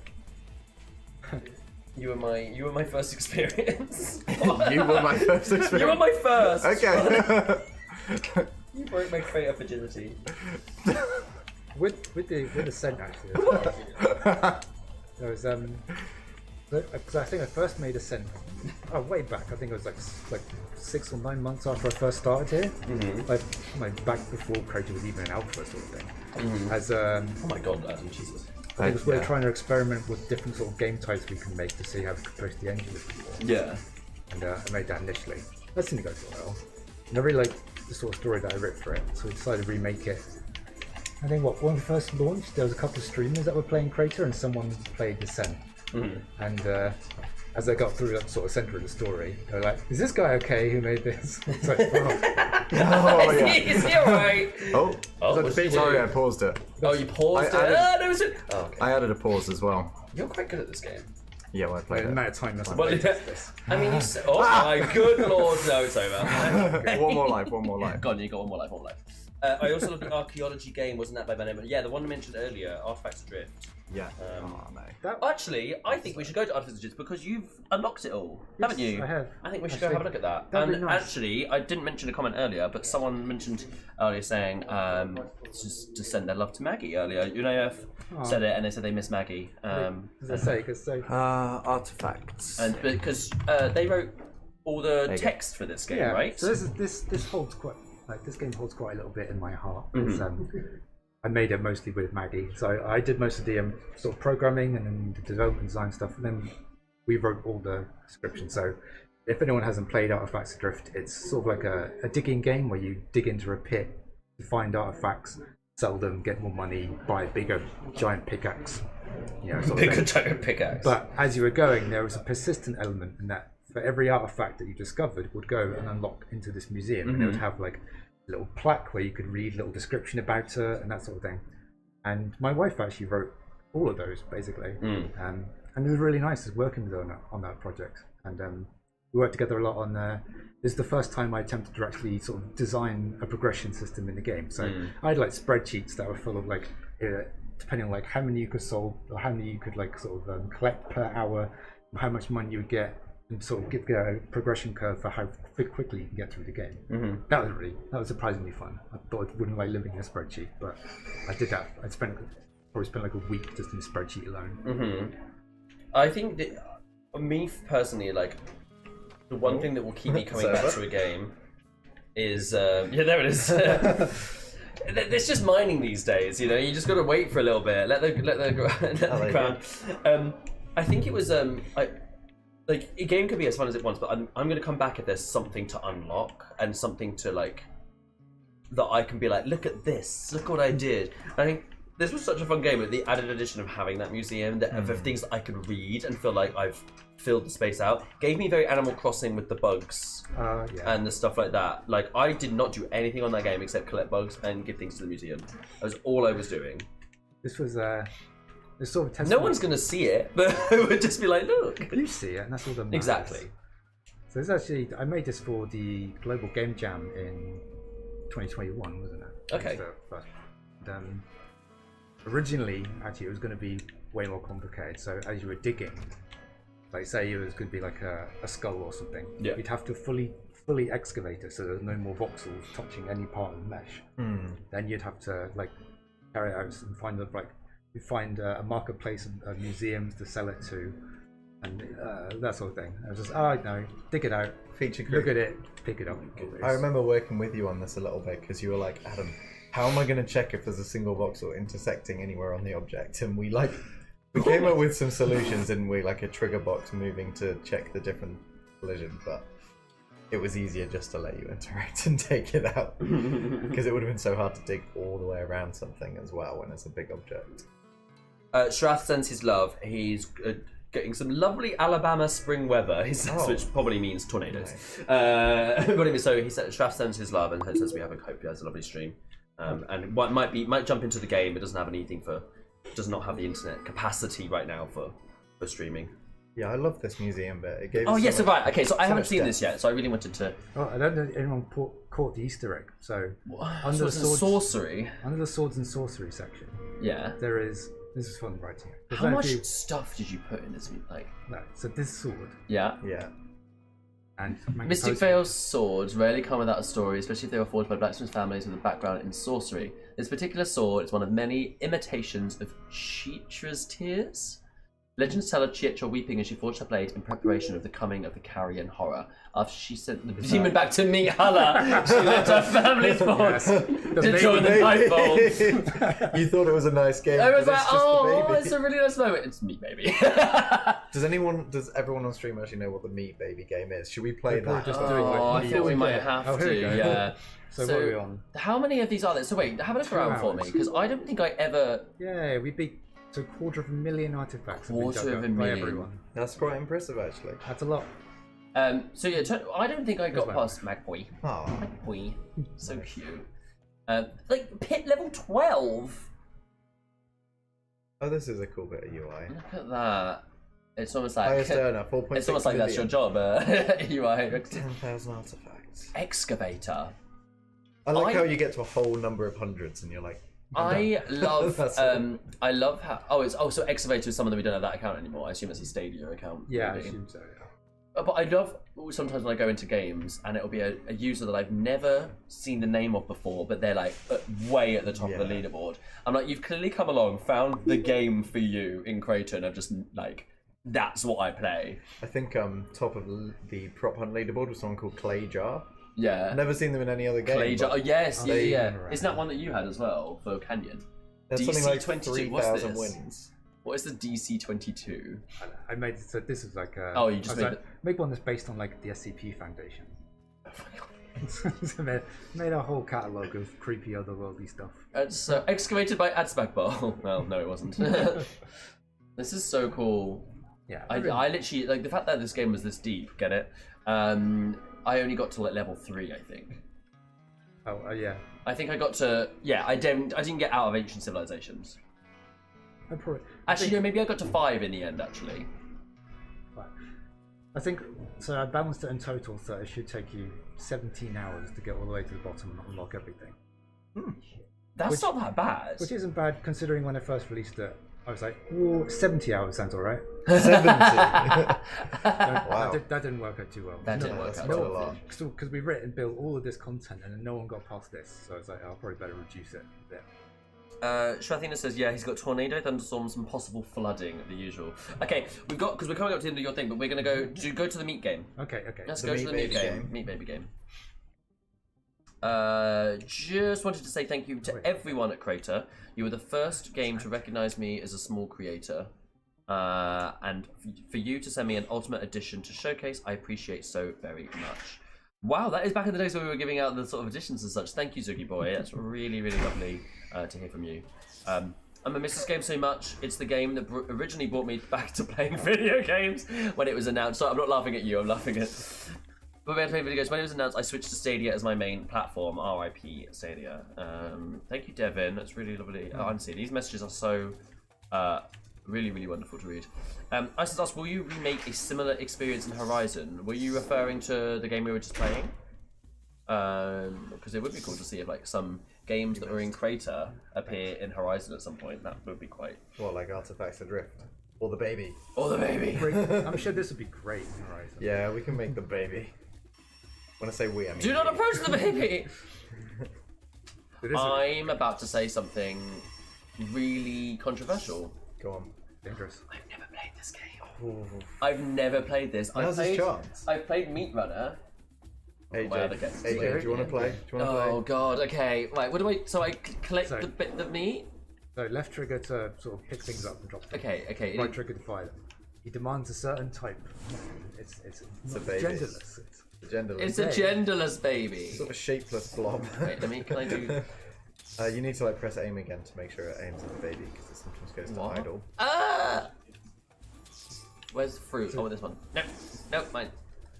Oh, where's the fruit? It changes a second. Corn on the cob is fruit, right? There, Pineapple. Pineapple's fruit. Aha! Wait, so I press it like this, and then like this? And then you like launch it at the baby's mouth like that. Did I get it? I think it just missed. Oh, I think it come on. Bounced off its mouth. Pineapple. Oh my god! Why did that happen? What did he do? We're just gonna pretend that was It's just normal. the baby. I think you just angered the baby probably. Oh no, I pushed the baby. No, see? This is wild. Oh, because I got the controller, I'll give it to you. Just because I'm reaching a bit. This is another one. This is so... something I said in streams a million times is that I like stupid. Yeah, this is... I like stupid. This has quite a bit. The of that. baby demands meat. Meat? Why can't I see anything? Is that an effect? It's so dark. Why has it gone so dark? So Oh god! Sorry. it's actually we made this on the there was a Day of Family stream we did. I think. Like I just said, this was for the family stream. This was for Yeah. a family stream. This is the least family friendly. And this is the first time I made something. Again, this was with Maggie actually. Was it? The whole thing was her idea. Like for whatever reason before then. It's an insight to Maggie's mind there. Talking about making a gigantic baby made of meat. We're just Baby like, demands okay, vegetable. Now's a good time more than any. It's got to be the The most... family stream. Why not? It has to be the most underused voxel, right? Because what uses do you really have for a meat voxel? Harvest. Well, you should see Maggie's other game. Meat Runner? Yeah. I've played Meat Runner. Should we play Meat Runner? play Meat We probably Runner. don't have time, do we? No, we don't. We're going to get the other guys in a There's only second. so much meat you can put into a single stream. Well, that's weird. On that note, Oh, it demands fruit now. It's a picky baby. Banana. yeah, it's so sad about this. Oh, I've got. Why did my So banana miss? it went all dark, but it's fine. You can fling fruit at the baby. I think Cool. we've done that. So, any couple of questions. We've done our favorite game. So, what was you've talked about the fashion sense, but what was your overall favorite? For you, I'm going to ask your favorite hub to work on. Favorite hub to work on? Probably was Harrowing High. It was Yeah. the most interesting one, trying to do the pathfinding, and I can see people nodding over there. So they agree. And Mark's like, when they're like, say Harrowing High. like, say it. I love horror theme, and Mm-hmm. I feel like it was very technically challenging. It had a few bugs that I'm aware of, but we pulled it off pretty well, I think, with the monster, and it kind of did elicit a few screams from people when they're like just coming around the corner, and then this giant bear monster thing is right in your face with a cleaver. It worked so well. funny. Like that. Generally, the outfit was just so scary. Yeah. Sean, different question for you. I'm going to ask you, what was your favorite feature that came to Crayta? Like doesn't have to be like the feature itself, but like when it finally came, you were like, oh, it's here. We've got this in Crayta now. I think actually quite late on, it was doing the mobile controls and the sort of UGC touch control stuff. Like that was a lot of work that went into that behind the scenes, and I spent ages trying to design the exact way that it could be, and the controls be laid out and how Yeah. it could change. And that was really satisfying when it came out and to see the capabilities of what it could do. I think that's the thing I'm probably most proud of. It definitely like opened it up to such a whole new audience. It's like anyone can play on their phone or their mobile, and I think a lot of people used it a lot for testing and such as well. Yeah. To see what it would look like. Yeah, awesome. Really, really nice one. Cool. Thank you both for coming. I hope you've enjoyed Thank you very playing a much. little Yeah, bit. it's good fun. It's a good little just celebrate Crayta in the way it always was meant to, is just play some fun games. Yeah. Yeah. Thank you very much. Thank you very much, both of you, and I'll see you all soon. Enjoy the rest of your day. There's definitely not a party going on. Oh no party. No parties. It's a somber affair. It's a what? Which we didn't. Yeah, see you back. We've got a nice fun. Do we have something we can? Should we do the poll in the meantime? Yeah, we should. We'll do that. Yeah. Thank you very much. Thank you. Why am I waving? I'm Thanks for staying. playing. Thanks, guys. Thanks, AJ. So, how are we doing? You can come around, by the way. So, Shaping the Future won against Dream Vacation. Just, I hear. Classified beat Geared Up. And Perfect Simplicity beat Champion. So, the first Mega Jam has been knocked out. Cool. That's fun. So, are we on Unfinished Business and Duality at the moment? Russ? We are. That's going to be a hard one. I think that's the hardest of all of them because that's the recent Mega Jam and the global game jam. It's a theme that we didn't choose. They actually chose that one. Duality is currently winning. Duality is currently winning. I actually expected that, to be honest with you. Duality. I think Duality might get to the end. Okay. Yay! So, magically, I Wow. What the hell? 2 new people here. 2 new people. So we've got so these are 2 faces. You might recognise one. I don't think you've been on stream before, but you will know the name. You know the name. So on your right. No, yeah, you're right. Right. So is Mark, known as you might see on Discord as Rinz, R-I-N-Z, who is environment and Wow, you don't level even know designer. Artist is the right word you're looking for. Environment and level artist. Environment art. And we've got Robin here, who is our lead QA. Right? Wow, QA lead. QA. Oh wow. QA lead. So basically, Robin's job to make sure that your games were not breaking when things went updates went out. So how he still got his job, we don't know. We're not sure. My QA team are amazing. That's brutal. Your QA And lead half is- of them are in this chat now because it's all about dry cereal typing. They're already. So Mark, you've done a lot of work on the hubs. Mostly hubs, And mostly hubs you've been doing, yeah. Yeah, it's been mostly hubs. It's been quite fun, honestly. It wasn't just the hubs themselves. So there were also events that we were working on, which are like Halloween events, Thanksgiving events. The most recent one was the winter event, which was my favourite to which work was on. amazing. Yeah. I really enjoyed working on that one. And besides the events themselves, I was working on the actual games, such as Harrowing High, which is my all-time favourite game, honestly. The Harrowing High hub. Yeah, definitely. And then we've got the tabletop champs, obviously the small, cozy, wintry lodge, which was also really nice to play around with, especially with lighting. And then we've got this current hub that is going on, which is basically a showcase of showcases. So like, I really love it. showcasing all the different types of battle passes that we've had in this game, all the different types of seasons that Crayta has gone through.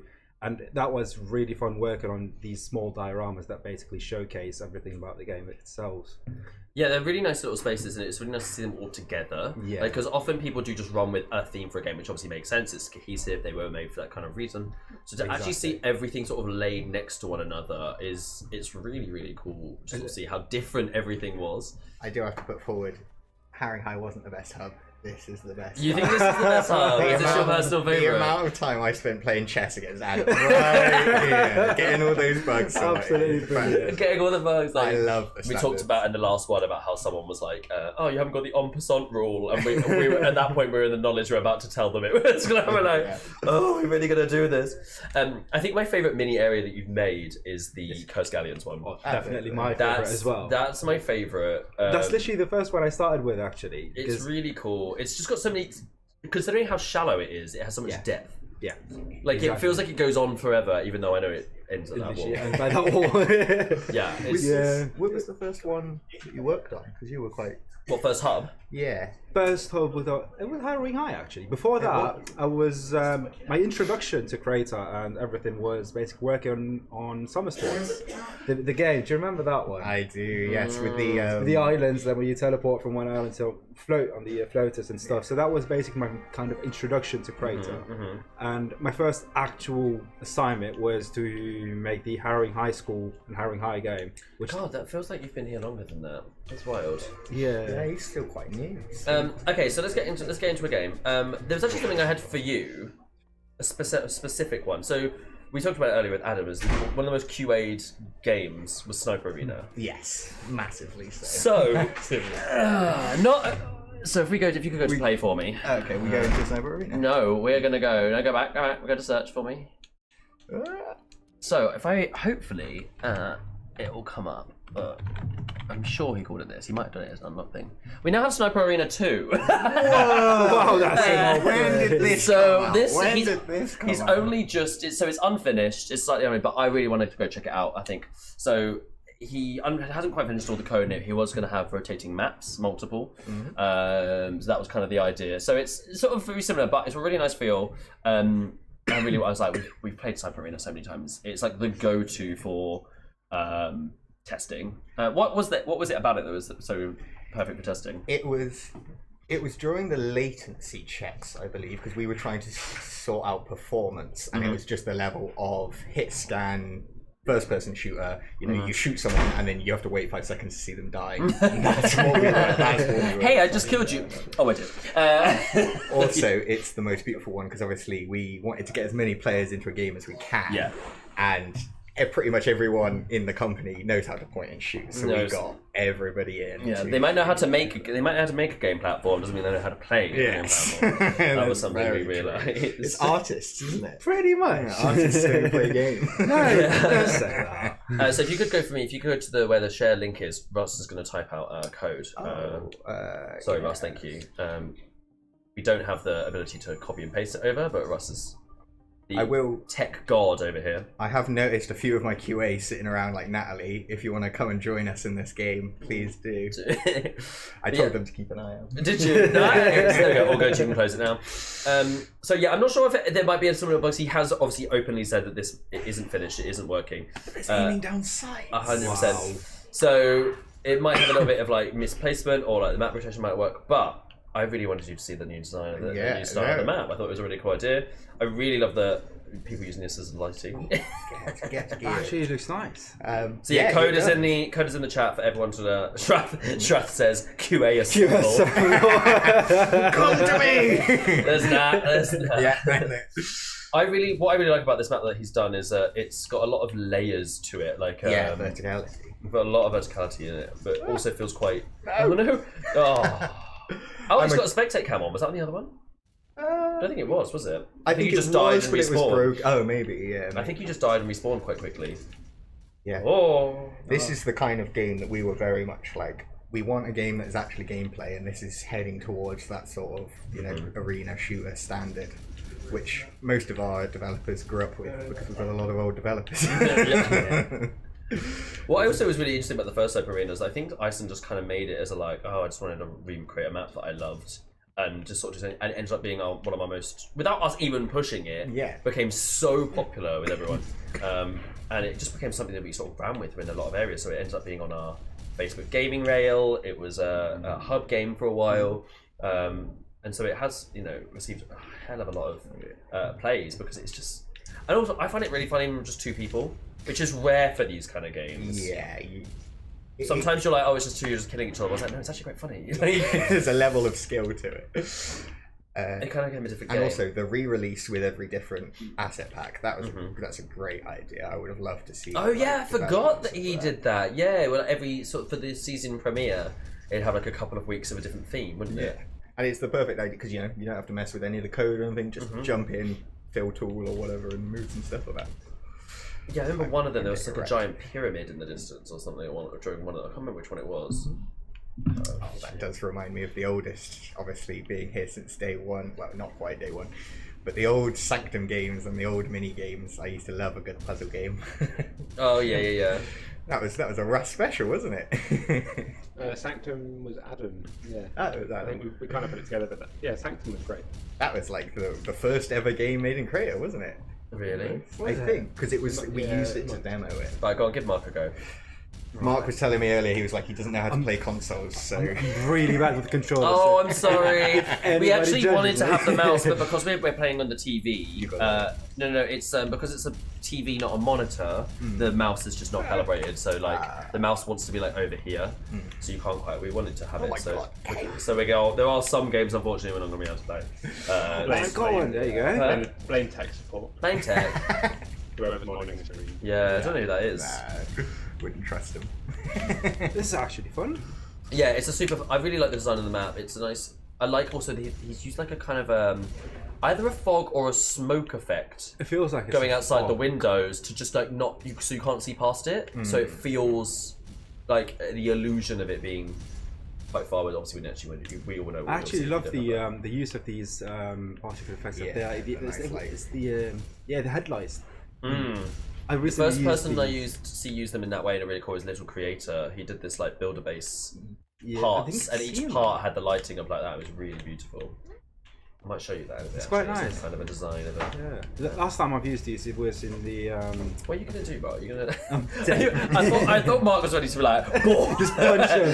then get the button. Drop the controller. It's okay. We're using a different camera at the moment, so you're fine. We're fine.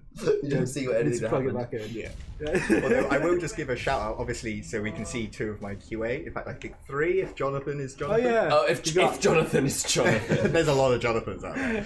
But special shout outs to obviously Natalie is our in-house tester, so has been testing a lot. Keyword Stephanie is the leader of our third-party team, but probably a few people will recognise her. She's the one who mostly covered the forum reports. Yeah. So if you've been reporting bugs on the forum, Yeah, Stephanie. Don't. I can't remember it. it's dough because it's French. Oh, of course it is. But It's dope Who's counting? because it's French. Yeah, Stephanie's been the one who's been on top of all of your bugs and forum entries, and you're on the channel and getting you to post things. Been really, really, really wonderful. Making sure that you've all been seen. Okay, so we played that one. So Mark, Yeah. is there a game that you've played that you've been like? Because I know you're harsh with your critique of environmental design. Don't say that. I think certain people on the Discord will know that you will give the honest feedback. Is there a game that you genuinely were like, all right, yeah, nice? Is there a game that you've seen, or the best the best that you've seen in your opinion? gonna pick one of his own. Don't pick I'm not your going to be own. narcissistic to that point and be like, yeah, it's one of my own. Yeah, It's just I that think I struggle to remember any of the names. any of the games. It's most of the time that I'm just seeing different snippets on Discord, and I'm like, What- so oh, that might look actually describe decent. something to me that you've seen and you've been like, oh wow. It was more of an environmental scene rather than an actual game. It was deserted place, a city. It had a broken bridge. It had a couple of. I don't remember. Oh yeah, I think I know. I think it's your. Was it kind of like you started in a dome area and then you went outside? Do you remember that? I only saw like work in progress screenshots of it, and I actually gave feedback on that one. Might have been harsh. I wouldn't. It might have been a bit harsh feedback, but it was actual Try and constructive feedback. I would call Part of me it. thinks it might have been Sprouts of Hope, which was Jeffy Alex and Vargath, because that was a Desolate City sort of one. It might have been. What was the other one? Anything. You can aim that side. You can aim down the side. Well, I'll take you through something that I think is I thought was I was really going to say beautiful. Speedrun. If you could go to play for me. Speedrun is a classic one. Yeah, but they've got some really good. Like I love the transitions between the different environments and that. I'm gonna go to wait, one that I you think got it, is. you got Oh, have I got to click it? Thank you. This is one that I think Ah, yes. Yeah. is. There we are. I'll give that to you because I can't Let's reach see. it quite that far. Um, Jogo says, Jogo, I love Find It. I was so glad to see a hidden object game on Crayta. Yeah, that was a Slater B-Burn one. That was amazing. Yeah. Oh, I love Find It. You know, Find It. That one. Find It was good. We've got so what you can't see, we've got a whole walkway here of loads of people coming back and forth. They're making Say comments hello. left and right whilst they go. Someone's gonna have to come deliver me a sandwich at some point. I tell you. Oh, do you need? I could get you some after this if you like. Oh, thank you. We'll cover that out of stream. Yeah, no, I really Find It was amazing, and I love that Slater just kept adding more and more levels to it as it went. It was really cool. Is this gonna load? No. No, Oh, it's not. it's a big one. It's a big one. It'll get there. It'll get there. Yeah, I was trying to think. Broken City, Broken Bridge. It might have been this one actually. Broken to City, be fair. Broken Bridge. It was like a post-apocalyptic environment kind of thing. Let us know in the comments if you No, can think of what it was. Not this. Not this. No, it wasn't this, but I really liked This, it. this looks alright actually. I love a good I've not seen flying this. island. It looks nice. So if you go to jump on this thing here, Hit this one. yeah, jump on the spot, and then it will open the door. Also, shout out to these meshes. I love the little guys. Oh, they're possibly my favourite mesh of all time. There you are. Now you've got a bonsai collection. There you got it. That was it. So they did a daily gift. Oh. So every day, well, they say daily gift, but it was 15 minutes. I mean, It's 15 daily. minutes in game is like It's a a day. in day, real life. exactly, We'll call it yeah. that. Well, I actually like the environment on here. I've not seen this. Why have you not shown me this? Oh, I'm so sorry. This is a Tomback 7 game, so you might know him from. He worked with Vicentec to make like Ruins of Mahora, Yeah, Planet yeah. Gnosis. He's also made Gargantuesca. Worked with Destiny to make Ad Infinitum. What else has Tomback done? Infinite Dungeon. He's done a lot. Look at you knowing your games. Encyclopedic. I just realised that. So this is my house because you're playing as me, obviously. Oh, yeah. So this is my Oh, house. I like this Oh, wow, little you have animation. I have decorated So much. everything. I'm obsessed with this game. I loaded this game, put one plant down, and then went. And you were like, I'm I did it. So I asked Mark on a game and he thought it was beautiful. Obviously, we played one of your like QA games, but what's your favourite game that you've played on Crayta, Robin? Well, that would be my unreleased Caterpillar game, wouldn't it? Something that But- you've not made yourself. something I've Robin. not made myself. All right, who are you? Stadia? Like, Don't say that word to me. Don't say it's that gonna word. To me. By the way, we have a Caterpillar game you can all play now. But most fun game. That's a good one. Yeah. I Or maybe don't just favourite a game that you've maybe played and you've been like, holy shit, this is really cool. Oh. Bad words. I mean, I really like the when we added mantling. I really liked all of the this is parkour kind of games that came out. It added a level to a lot of our platformers. Yes. So, like, I would say, like, it sounds a bit boring, but Tower of Heck. Okay. I really like a good platformer, and what's more, I like a good platformer where you can add your own levels, because Yes. some people's levels on that were horrible. They were really and mean. I love that. I love that. One of the first games I made when I started working here was like Jump mark. um, This is what we mean by artists can't play games. Oh, come on. it was like a platformer, but you have to do the jump distance as exactly right, and that's a beautiful game to play. You're like, I love that. Oh, you pressed the teleport button, didn't you? No, I didn't. Oh. I wanted to kill. I really love the design of this game, and there was so many. Every time I played this, there was a new secret to find. Yes. Um, Hidden secrets as well. Yeah, exactly. Shout out to the secret doors in the hub. Shout out to the secret doors in the hub. Yeah, What's back in behind them? the new hub. That was there the whole time. We just chose to release it now. That does remind me. One of the questions we got written was the best bug. I remember. Oh yes, yeah. Somebody put in the bug. You can't get behind the secret doors. Okay. I think it was John. Was it actually? Yeah, and I spent must have been 3 hours Actually. trying to figure out how to open the secret doors Oh before my- John explained to me, no, you're not supposed to be able to. He was just making sure that you couldn't. But I searched every corner of the hub Oh before my I finally God. messaged him, and I was like, where is the... And he was like, no, it's not in. Oh, I almost God. cried. I should have gone home straight away. Oh my god. Actually, in the VIP area, there's a secret door behind the bar, right? What? Yes. Right in the VIP lounge. You're telling me now? In the VIP lounge. In there, there's like a secret door. VIP? Oh, yes, there is. Oh, you had plans for this. I had planned for this, and And you made it, and it never came out. I made it, and then inside the actual hub, it's there, like. But you just can't open that. You can't open the door. If you open the door, there are stuff inside. There's stuff inside there. Somebody going. No! Somebody go How in. did If I somebody do goes in that? right now and tries to somehow clip their camera, Yeah, they clip can the camera. find something behind that door. There you go. Someone let us know if you can get behind there. If you can find it, put it up on Discord and tag me. And tag me. I want to see it. There's actually, talking of bugs, there's currently a bug on the forum. Oh well, put it on. Put it on. Just put it No, on that the says Crayta's about to close. I And saw that one. it's like Crayta's about to close, and I don't want that to happen. Could someone please fix this? No, I posted that around to the chat. That was one of the.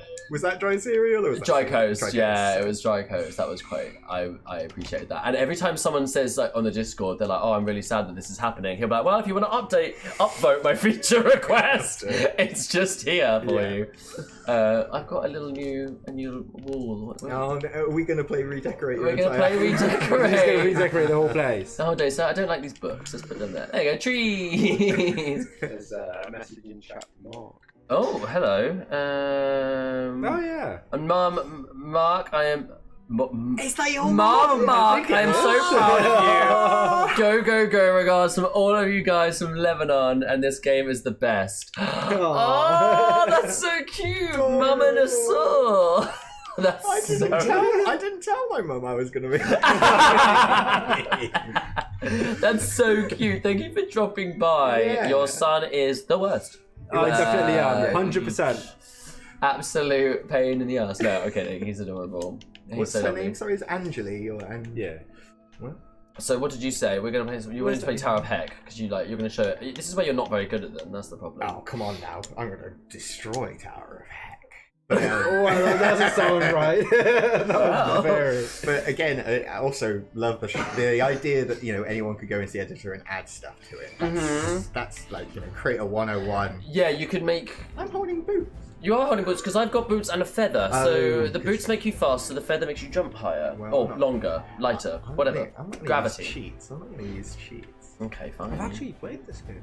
Surprisingly. This is one of the ones we've done on the full squad Yeah. test. Oh yeah, Yeah. no, that's why. This is another a nice little four squad. So this is Vilva, who's made of some of the games you can see in the corner over there. So Troll Obby and Minigame Mania was his, along with Little Creator, which won the Game Jam.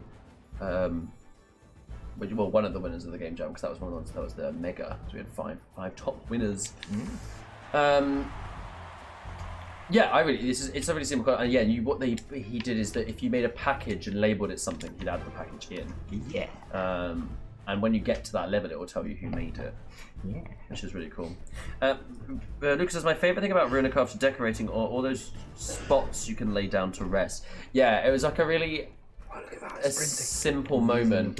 But you could literally just like sit down and like take really nice pictures and like, oh, don't touch the neon! This is hard. Oh, it's the Go on, Robin. It's the looking at the wall technique. Look at that! Go on, Robin. All right. Ah! It was going so well. It's almost as if my job is to play games. Yeah. Oh, you broke it. That's the whole point. Job. Yeah, playing games in an annoying way. In an annoying way, that's the. Go. Oh. What's the joke? An engineer goes into a bar and orders 1 beer, 2 beers, 1,000 beers. Oh, yeah. QA goes into the bar and asks where the toilet is, and the entire thing burns down. That's really good. I've not heard that before. Oh, it's a classic games industry joke. It's just that level of cause. Like you do the thing that's not possibly. Oh, come Yeah. on, you. To be fair, you're not the only one. Everyone else is struggling.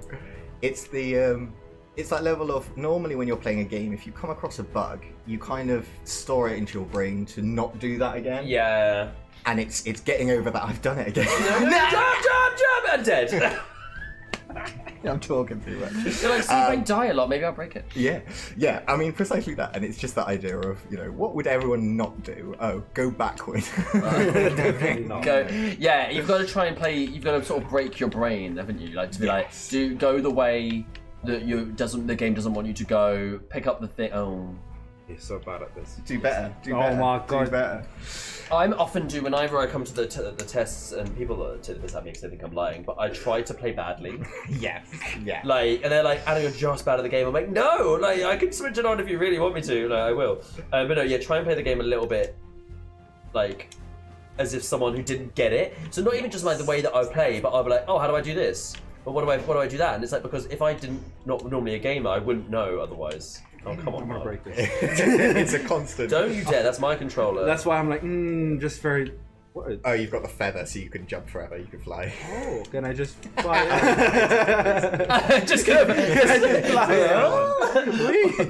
What's that? Would you That like to please give it a ASDF, go? that ASDF movie thing where it's just like flying up into the air. But no, on that thing that you're saying with, you very often gamers forget that other people don't know like WSAD or any of those things. Yeah. It could be a major problem. Here we are, exactly. And we used to be really big on like tutorials because it's like there's so many games on Crayta that like what's gonna make them? What's gonna make them choose yours? Like, you know, that kind of thing. Anna Taylor Moore says, I heard there's a man called Stephen who is a very good programmer. Anna Taylor Moore is a liar. A liar. I was talking to a STM just 5 STM. minutes ago, and he was STM, by the way, is Stephen Taylor Moore, one of our programmers. I'm trying to think of, he worked on VoIP, but I wouldn't blame him for the problems that we have with our VoIP. He also did a load of other things. VoIP? Voice over IP, so voice chat. He was in charge of causing, well, I sent so many bugs to him over that. Wow. But he did a load of other things. Great programmer, very useful boy. Ison says, well, first of all, Adam Oliver says, Robin, do better. Sorry, Better. Do better. And Ison says, RIP to the obbies that only a handful of people managed to complete. Yeah, I mean, there's a lot of them out there that nobody ever saw the end of. I think Very true. Like, Are We There Yet? Which Builders Yes, there was that really early one where you had to find the cheese at the top of the castle. Do you remember that one? Yeah, Escape the Castle. Escape the Castle. Yeah. I remember that was a full squad test as well, and it was something like 5% could finish it, nobody else got to the end. Oh my god, I'm doing so bad at this. But yeah, come on, AJ, more questions. No, there you go. More interviews. More interview, More many interview, questions. yeah. Is there, because you obviously do the QA games and stuff like that, so you've probably not had much to do with like jam-related ones. No, I played a couple. I would systematically get a list away from you guys, the publishing team. Yep. And we played a few of those for full squads, but Okay. I couldn't tell you which ones were jams. Or Yeah. not. Is there a jam theme that you've heard that you're like, oh, I wonder what came out of that? I mean, just from seeing that one before, Duality sounds very interesting. Oh, that Is there actually a brings us really Duality? nicely to one of the games that I had on my list that I really wanted to play. There's That Duality. Duality. So that was not actually our theme. It was the Global Game Jam who released the theme, and everyone who participates does the same thing. But we did our own jam within that. Oh yeah, I've got to press it again. I always do that. So. Looking at this just reminds me, I've also been working on dioramas on the backgrounds of all the battle passes. Oh yes, of course. I always forget that. I It's always such a- forget that I even do it. I'll have a look at those. I mean, loaded inside. So no, yeah, Duality was the one that they gave us, and it gave us some of the best games from a jam. I think this one won. This is a dry cereal one, and it's. It just said, "Yay, Strive!" I had it on my list. I had a very short list of not on here, but I had a few of games that I really wanted to play in the stream because this is a Payload shooter game. As you might guess by Strive brackets Payload, and it's really cool. But the whole concept of it is that when you die, you become like a sprite that then goes to find power-ups in the like other dimension, and then finds a place to become yourself back alive. But if the more points that you own, because it's also got like a sort of domination-esqueness to it, you can respawn in more areas. Oh, it's cool. So it's like a mini game to increase. Yeah, to exactly. better. So we'll do the Sherlock again. Sorry, Russ, if you could. It is appearing in a moment. Favorite hobby from Jogo says on Iris.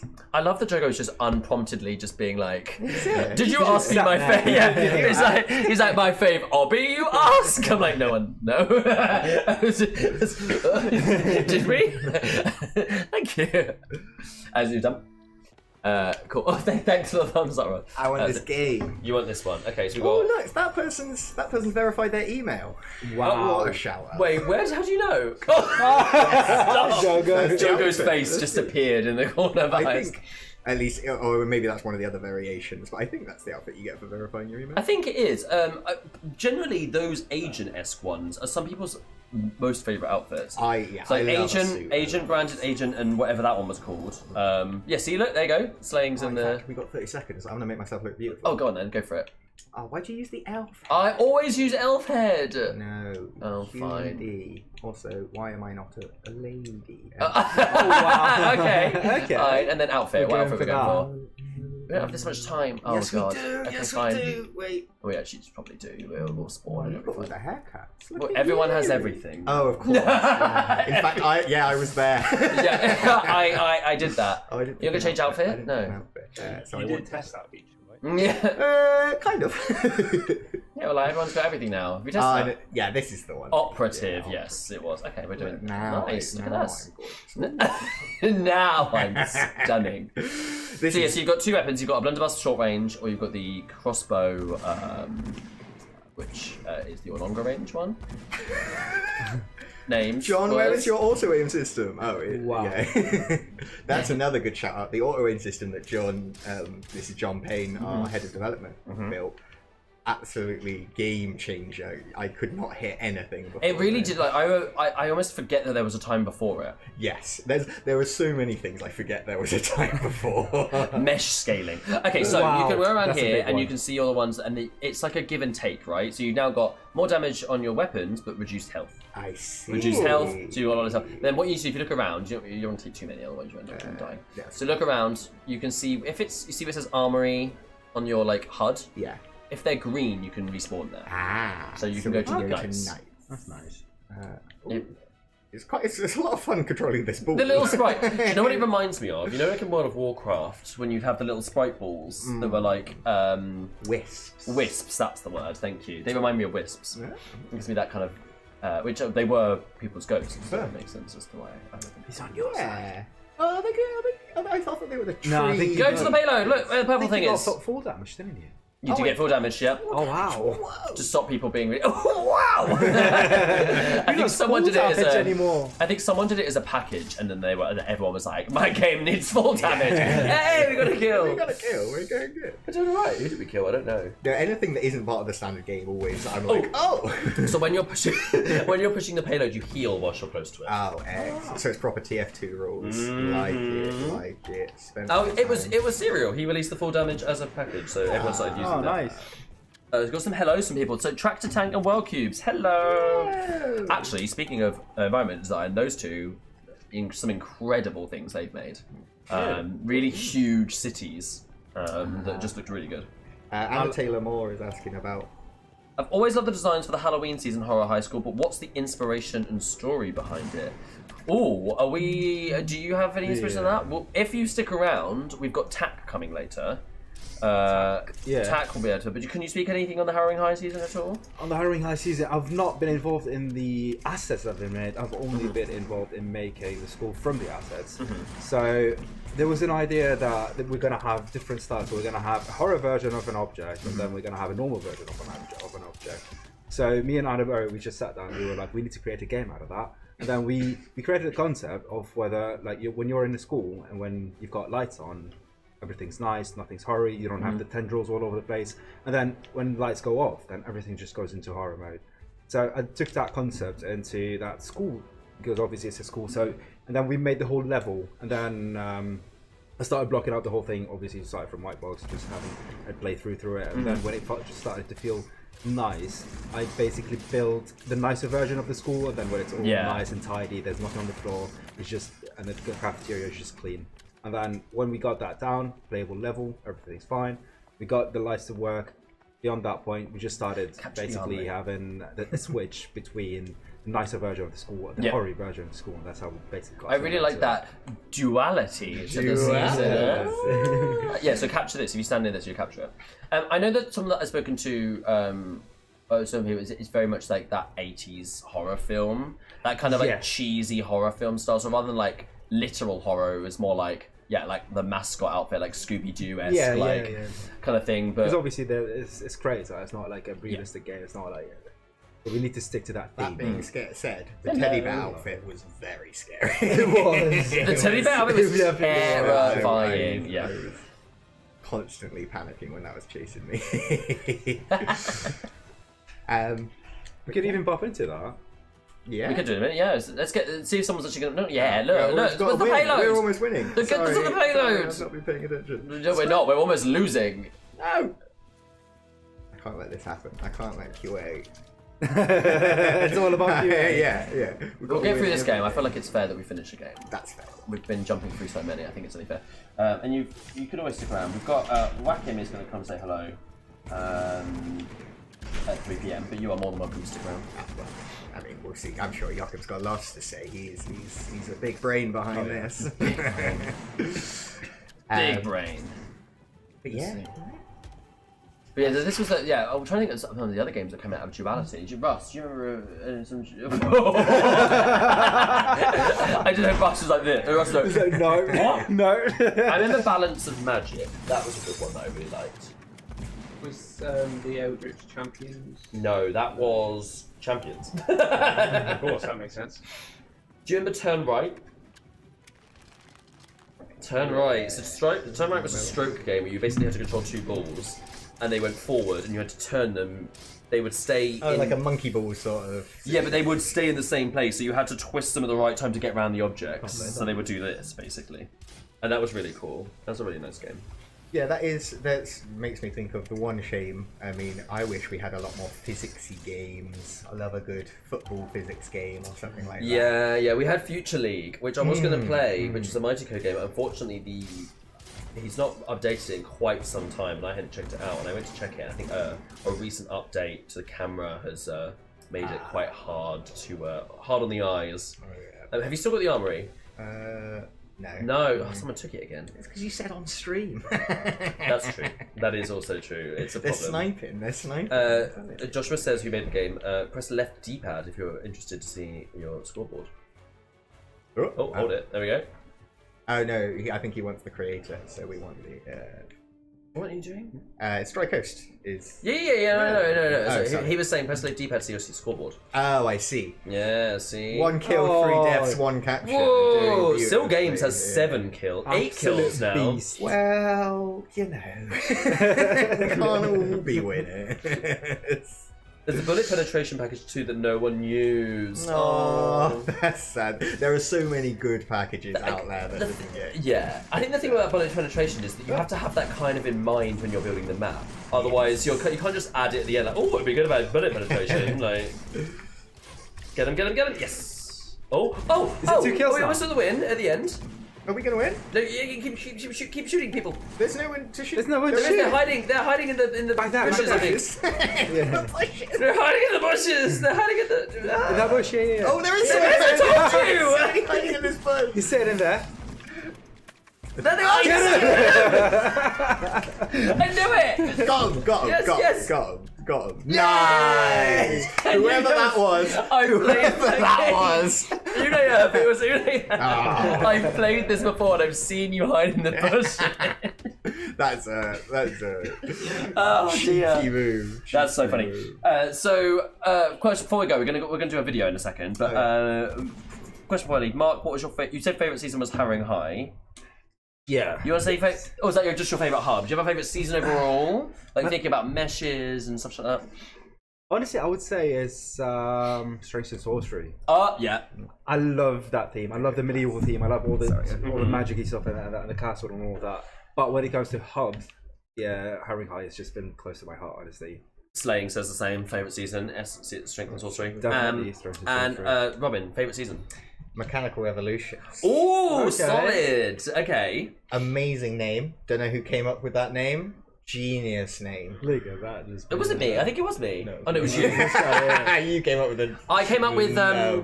No, I was No, what one was me? I remember I got annoyed because I also had a good one, and you got it. And I was Yeah. like, "Damn." I can't remember what mine was. It was it? No, it wasn't Curse Galleons. It might have been Harrowing High, No, it wasn't Harry. No, it wasn't. I feel like it was. No, it wasn't Strength and Sorcery. but just a bit of background. I Anyway, guess. Whenever we named a, well, you can say. Who Yeah, so when I would do, basically what I would do is I'd run a poll internally for people to give ideas for what they thought here's the concept art, here's the sort of mood board of the season. What do you think the name should be? And we'd take all those ideas and we'd choose within marketing team. We would choose the one that fitted the best. And it was often we didn't come up with brand new ones. We often used them. And yeah, Mechanical Revolution was Robin's one. Yeah. That's really going to bug me. Also, I Which one love was mine? Neon Coast. Neon Coast. Mine was Neon Coast. Yeah. Which also was a very nice. That was a really nice thing. We've just kind of rolled into the next game. No, that's fine. We're going to move on because we're going now. But yeah, thank you so much because we're going to get someone else over now. But you feel free to stick around and sort of play a bit as well. But yeah, I'm sure we'll be I hope you. Thank you for coming and enjoying and sharing with the community and everything. I hope you had And a thank nice you, time. community, for you for supporting having us us. Oh. through this. I mean, I've been here since before release, so all of you, seen you grow up. Senior Cross. Are we going to play one of the videos now, Russ? Is that what we're going to do? Yeah. So we're going to play a video for you now, and we'll have some more people. Bye, guys. See you in a second.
Hello, we're back. Hi. But here we are. Welcome. So every time I go, two men disappear and then two men in the place. It's like a magic this time. So this time I am joined by I'm going to say your name wrong probably. That's fine. Whackim. Yep, Joachim. Joachim. That's better. I always say it wrong every time. I like have it in my head and then I do it wrong.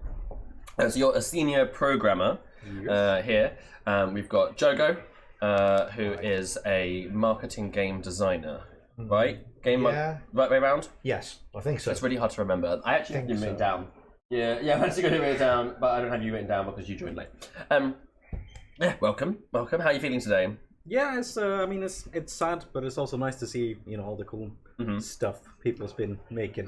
Stuff that people have been making. Yeah, something you said that you were like, I program all those things, but I don't actually get much of an opportunity to really play things. Yeah, definitely. So that's kind of what we're here to do. We're here to sort of just play some stuff and had a really cool thing.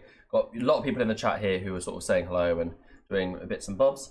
But yeah, first of all, just to chat a little bit, like you've worked on quite a lot of features that have gone into Crayta over the live game. Can you talk a little bit about a couple of those and what ones you liked working on? Actually, I had a look at the first thing I added to the game earlier, and it was the ability to have a client on a server. Wow! Like literally first week we started the project, and yeah, looking from then on, it's been like a lot of broad strokes, like voxel tools, audio, particles, physics, you name it, and then lots and lots of Stadia work, just making the game not crash and actually run well on Stadia, and performance, a lot of performance in terms of hitches you get in the game, trying to get rid of those. Yeah, so a lot of stuff behind the scenes, I'd say. Yeah, laying some foundations. Then we had people joining the team that took things and pushed it to good directions, and then stay in the background and making sure things work. Yeah, I think just as you were coming over, Robin was like, Joachim is one of the big brains behind Crayta. I was like, that's a really nice thing to say. I'm one of the grumpy old ones. One of the grumpy old ones. Complain about everything. What's your favourite thing that you would say that you've worked on for Crayta? Oh wow. I think it's kind of a general thing, but I've kind of gained a love for sort of facilitating artists, if you will. Okay. This sort of you make something and you see people go do cool stuff with it, and Crayta's been the perfect title for that, because we drop a little feature here or there, and you see the community just take it and run with it, which has been absolutely amazing. Yeah, it's been really cool like that. I mean, one of my favorite ones I think was mesh scaling. Yeah, like that was such a product of like a bit of I think it was product of a hackathon, wasn't it, that we sort of did, and then it ended up being like that just completely changed the game entirely. And yeah, so Jogo, you're a marketing game designer. Talk a little bit about that role. Maybe people might be like, what? Well, I think it is a bit confusing title, but I have spent a lot of time working with the community. Hopefully some of you, I've worked with you on your games and helped you get better, particularly the games you put onto Facebook Gaming. So if you were involved in any of those games, thank you so much. You did an amazing job. Really enjoyed that process. And I've also been building a lot of stuff like the showcases for the last couple of seasons, and getting involved with lots of sort of the marketing and the publishing side, including if Robin was talking about naming some of the seasons, so I was able to come up with some of the season names recently. Yeah, what's the one you came up with? I did Harrowing High. Yes. And Tabletop Champs. Oh, you did Tabletop Champs, did you? Yes. Ah, yeah, I Neon Coast. That's the only one I've got to my name. And Robin was saying he got Mechanical Revolution. Russ, did you get any? No. So I'm sorry. I'm bullying you. But if you had, it would have been really good. It would have been. It would have been the best. Yeah. Oh God! Just completely spoiled my own thing. Is there a game either of you have seen that you've not played that you maybe have like seen a little bit? And you're like, oh, I really want to get into that. Gosh. That's what I want to sort of see if we can get into, because I think we definitely need to be playing some games. Yeah. Let's get some games. I remember the first game that blew my socks off. That was early in the days, Speedrun. Oh yeah, someone mentioned Speedrunner actually. Yeah, just playing that for the first time and really getting a sense of like what it's going to be like. Cool, I think that's a classic that we can play. Let's go into that one. We'll play that one for a little while. We've got. Is there any? What about you, Jogo? Is there any that you've not had a chance to play that maybe you've seen? Because I know you've been sometimes involved in the jams and such, and maybe you've not had a chance to actually play it. It's really hard to think about this. There's a lot of games. There's so many games that I didn't play enough of. Mm-hmm. I think that I just dipped in and out of, judging a jam, then moving on. Mm-hmm. So I think King's Champions was one that I really enjoyed in the judging, and I kept on. I wanted to go back and play with a group of people, but I never really got round to it. And I just talked to Hannah, who's our head of production, and she was like, "We've just discovered, or only just now, that there's a King's Champions 2." They were like, "What? There's a sequel?" Yeah, it's really cool. So we'll jump into Speedrunner first. I can have a think about what games should I play. What is your ideal game? Like, what is something you were like, this is what Crayta's made for? I've enjoyed a lot of the gentler games. I know a lot of people love doing the action games and the shooting, but I've always had a great time with some of the sort of the resource management games and the tycoons. I played a lot of Idle Factory Manager. I've just been catching up with Handwerk Village. Handwerk Village, I love that. Slaying, Slaying, well done, Slaying. I love that game. Yeah, and some of the hobbies I really enjoyed. So, a lot of the time I was able to games with a really strong single player. Oh, yeah. Which I suppose is controversial because we've had such an amazing multiplayer support, but to be able to, I'm quite used to having odd times I can drop into games and not be able to hang around for very long. So Being a dad. Yes, being a dad. Yes. Yeah. We actually only have just noticed we've only got 45 minutes to go. Ross, do you want to update on the poll? He's nodding at me. So we've just got around to it. I don't know if you know about this, if you've seen, we're actually going to be doing a poll here today on all the jam themes. So far through to the next stage. Sorry, they can't see you at this point. You're all right. You can. Through to the next stage at the moment, we've got Epic, Builder Base, Science Fair, Dungeon Master, Shaping the Future, Classified, Perfect Simplicity, and Unfinished Business. Oh, Unfinished Business beat Duality? Wow, impressive. So let's see. So they're going down to the second round. So I'm assuming it's now Epic versus Builder Base. I think these are going to be coming in quite fast for the next little while. So make sure you are voting. Ross will be putting those up, and we'll let you know in chat when those are up. Do vote in those. We want to find out your favourite theme of all time across all of these. Cool. So Joachim is now playing a bit of Iceland's Speedrun. Yeah. I'd like you in the chat actually to let us know of a game that you think that we should play. Maybe if like one of your favourite party games, that'd be cool. Someone that we can get everyone involved in. Let me know in chat what you think we should play. So this is again one of the earliest games that I played, and it was such a showcase of how different Crayta can look so quickly. Yeah. It's just the sort of visual styles throughout the world are just so full of atmosphere and really tell a story. And I think that's what I find the most impressive, just how people took these tools and really told great stories. Not just with the meshes, but use of voxel meshes and lighting, etc. Yeah. It's especially this is such an early-ish one, and it's like how much you could do with just some really well-placed meshes and good voxel work. Yeah, definitely. Yeah. You keep doing that in that same spot. That spot is getting you. Okay, you concentrate. Okay. Joe, go talk. Because I'm a huge fan of this game. I really loved it, and what I loved about it from a sort of a game design perspective was that you could really just play it smoothly and flow through it whole chunks at a time. Just like this. Don't blow it now. Don't blow it now. Yeah, and because I think there's a tendency with hobbies to have lots of really intricate, difficult technical sections.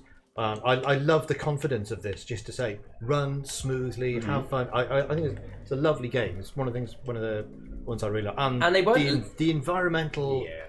I mean, look at this. It just looks beautiful. They weren't lazy with the design. Like, you could so easily be like, oh, the level lasts like some of the levels only last like a few seconds. I'll just do whatever. And don't get me wrong, they're relatively simple in concept. I mean, this is a voxel column, sort of in different ways, but the work on the environment, the atmosphere, the where they're placed. Iceland's actually just mentioned it needs a big shout out to Boop for coming up with a bunch of the themes as well as testing the jumps. Yeah, so giving your own personal test. Nice when everybody was involved with it. Yeah. So let's see what we've got. We'll only be live 5 minutes at a time, the poll, so make sure you're getting into those voting as soon as it comes up. Can we play a round of Empire? I don't know Empire, actually. No, I do know Empire. You renamed it, didn't you? Something else. We can have a look at that one. We might do. High School Nightmare. I was also thinking about jumping into Shove Off. Shove Off is one of my favourite party games. I think it's wonderful fun. Yeah.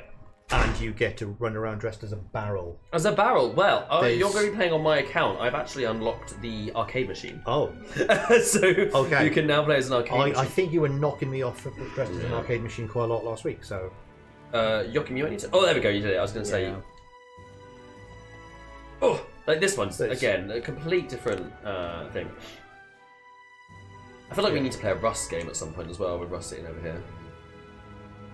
Ross, what's your favourite of your own games? It's probably the Candy Miners. Oh, that's so obvious. I mean, it's the one that, you know, I conceptually came up with that on the stream, and it was to kind of prove that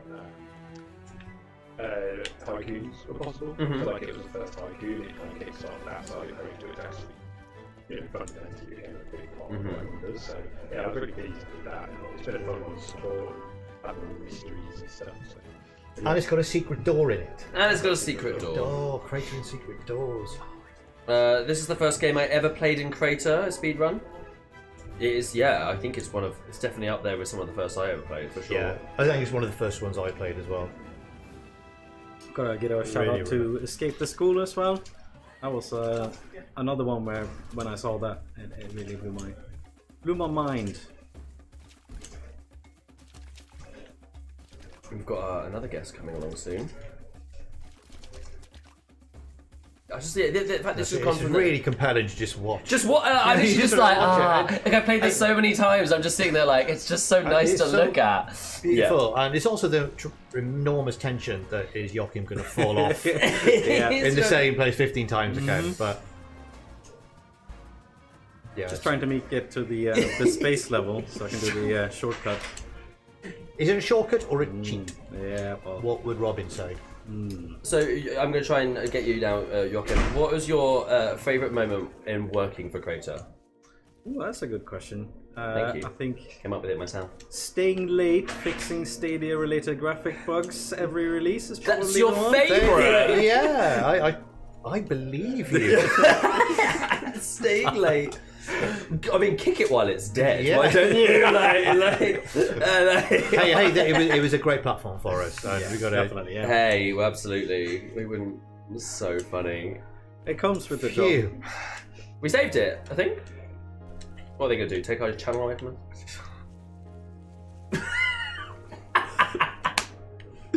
There's so many people is shaking there their heads something about sadly it? just So off there was a camera. moment. So you say like that whole like so staying late. Is that just like it just felt like you had something that you just were that passionate about? Is that what I it mean, is? that is the truth. Yeah, there's never been a crunch culture in this team at all. Which I don't know if you've been in the games industry for a while. You probably have been there and done that, but Yeah. we've never had that at all at Unity Games. It's always been very family centric and very grateful for that. But as you say, if you're passionate about something, sometimes you just want to put the extra effort in and make sure that it comes out in the form it should come out.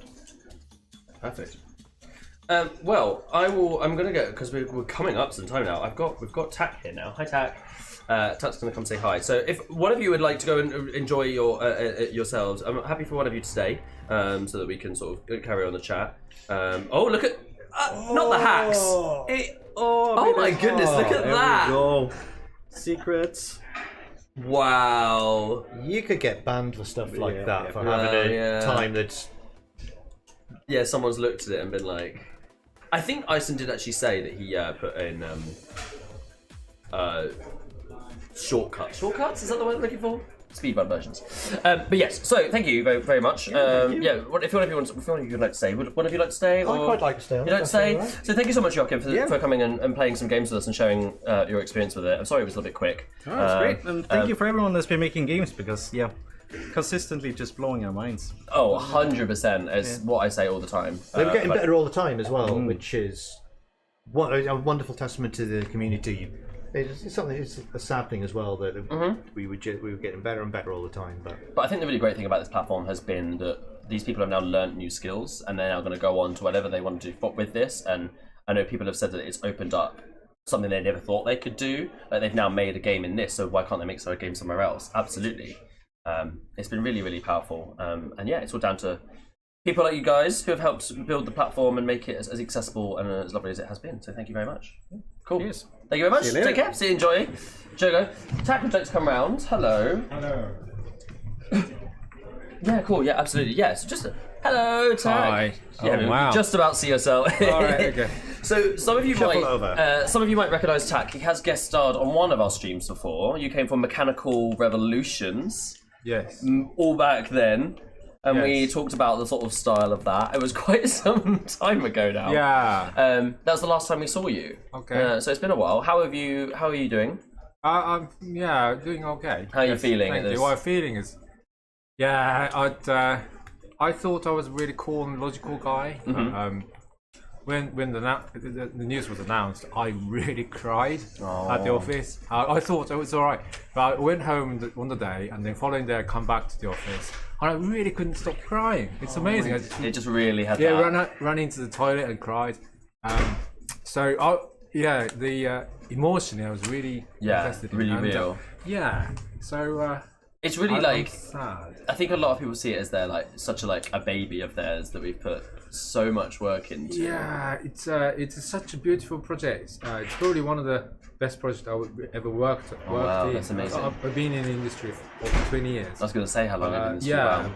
but this is so beautiful because we are kind of opening up what our stuff to help people sort of being creative and Yeah. and making a game has been my dream as well. And I have used before game making software like old ones. Mm-hmm. But our project really sort of made that happen, and welcomed lots of people to create their own vision, making it a reality. And so that was really awesome, and it was beautiful. You've made a lot of people cry in the chat here. We've got some broken hearts. We've got crying emojis. We've got I feel you there, Tack. Yeah, I think all of you can really relate to that feeling. It's been a really, really wonderful journey. I was certainly crying as well. I definitely found out I had to walk away from the, but I think it's we've done a lot with it, and I think that's not going away. I think it's really powerful what we've done, and I think a really point you made is that we have brought people in order to make this beautiful platform what it is, and you've all made your own games. And you're going to go on with those skills. You've been given that accessible entry, and I think you've learned so much, so many of you. And as a youngsters and see people grow, has been really beautiful. But yeah, you've been pretty much instrumental in the sort of design and all the look of this season. Yeah. Well, actually, the design and the conception and the ideas and all that is really credit to our art director Lucy and also the concept artist Jason, because I'm kind of more like an execution person. So Lucy and Jason, every time they come up with a crazy and fun ideas, like I remember I heard mentioning about Hurrying High, Yes. or Cybertonica or Neon Coast. That's really coming from like them or Lucy. Yeah. And so my work is actually to work with outsourcers. We've worked with like 5 different studios and create like a pack of props and also effects, and that was kind of my work. But so we released 4 battle passes in a year. That means that we got like 3 months. So it was quite a sort of marathon, but it's really always sprinting sort of thing. Yeah. But I really enjoyed that because it was really satisfying when the job is done, because Mark and people sort of use our asset to create like a scene and a game, and people start to use these sort of kit we create and make awesome stuff. Yeah. So that was really satisfying. It's really tiring, exhausting work, Yeah, but I I can really imagine. enjoy that. Every pack we worked on, because the idea's great, and because I was given an opportunity to sort of craft everything. So I was really make sure that each prop we produce is looking really good, and sort of, if attention you look to at it detail like and yeah. So I was really careful, and I was allowed to do that, which is great. Often you find in a situation where you have to rush it or you have to really get it done, but this wasn't the case. Okay. That's sort of one of the huge reasons why this has been a best sort of project I worked on. Because it's been like you've been able to do something you love without that kind of like you're not feeling like it's a chore, right? Yes. There was a little. It's a balancing act. It's still a job. It's a job. But every sort of scene or the game I see, every sort of bit of props I see used in them, I remember the moment. I remember even the smell sometimes, or the music I was listening to, working on it, and stuff like that. And why? So I remember the issues that I had and tried to resolve it with the outsourcers. That was it's quite extraordinary experience I had really. And then to see it come alive when all the creators start to use those. It's nice. It must be really good. wonderful. Yeah, I was just looking at the which one's that? The floating island stuff. The Runica one. And then that plank of wood. That's underside of the trap, the lobster trap. Actually. The way they used it, the way they kit bash and the way they use meshes and the way they weren't originally sort of made to do it in a different way is truly phenomenal. So we've obviously had so many seasons. I joined during Alien Conspiracy, but before that we even had like Sci-Fi Colonies all the way up until Tabletop Champs. As a whole, in terms of like the meshes and the style, what was your favourite one to work on? That is something I can't really decide. Oh, okay. You can't like choosing between your children. Choosing your I favourite would call it children. I've got kids, but every battle pass, I put my soul in it, and every battle pass is so unique and nice. And I could do a lot of new things as well in that. So, for example, you mentioned Alien Conspiracy. But that I was really happy with the diner set. You know, the diner and American stuff. I was really happy. Like it's so far, I kind of designed that, but looking at like this and I did a really good job. What was that? Neon Coast and you know the rails. Yeah. Like you put down a set of rails on the mine cart, and Ed Catchball was really into trains, and I worked with him sort of get his help to lay down how the track should be and the curves and that, so that you can actually in the snapping system you can create a lot of tracks, but you can loop it back with a. So that was quite hard work. But I did that. So the Neon Coast had a coaster ride. Roller coaster. And that rail was really complex, and I spent I remember that being such a project at the time. Crying, but not crying. So it's roller coaster. But there's a different type of tears for that. That really worked at the end, and I was so pleased with it. And if you run the script that Ed created, or the package he created, it's awesome just seeing it work. I saw one of the couple of games that used that. That's great, satisfying feeling. So every project like that, like a Mechanical Revolution. Mechanical Revolutions. There's so many now. Gears. I kind of made sure that the gear actually sort of they all like right into each other. So if you sort of rotate it, it's like a fourth of the rotation. Things like that.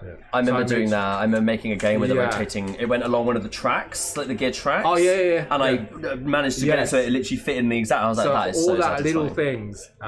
I kind of put my effort in it so that people can actually, without thinking, and sort of fit it together. And trust me, it was appreciated. The amount of times they would discover that and be like, wow, this actually is, I think the one thing that really blew me away is when you did the alphabet for was it Cybertanica?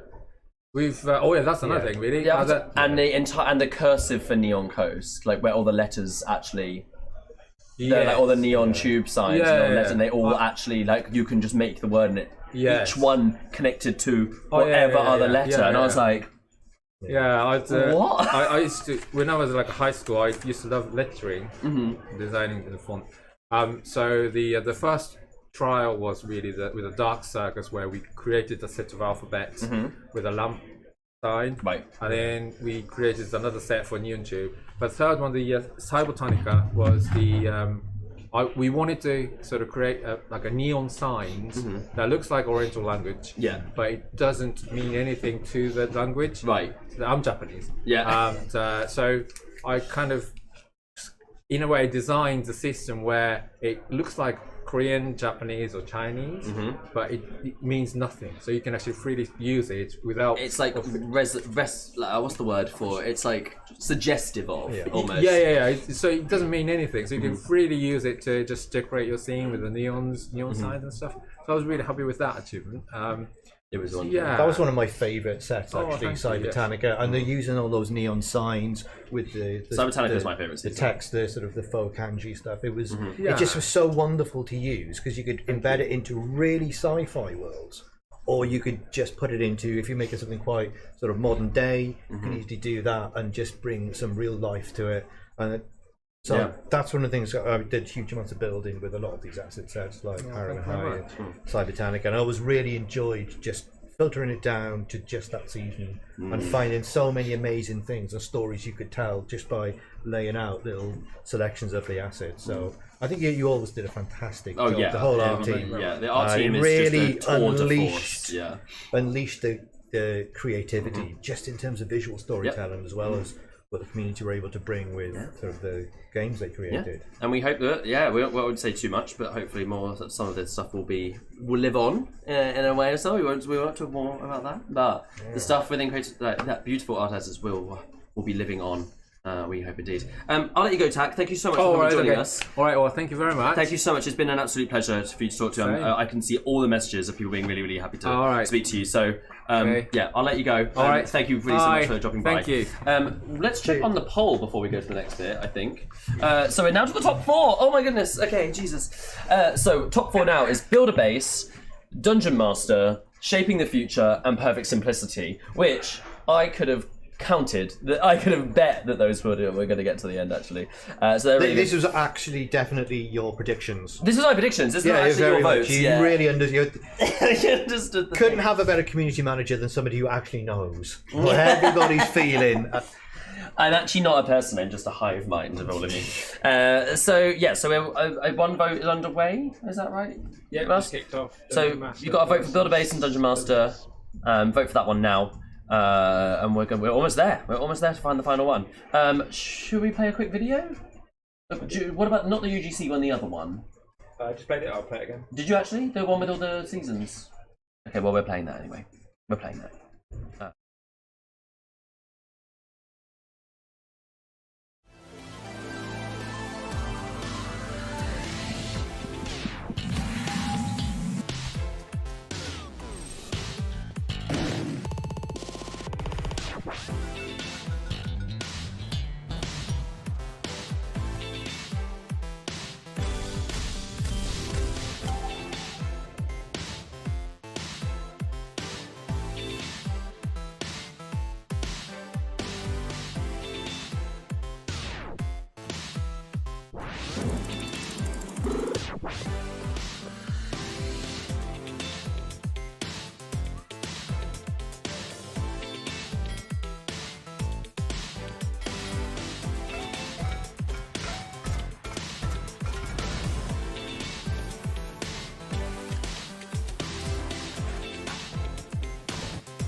Oh, hello, welcome back for the final guest.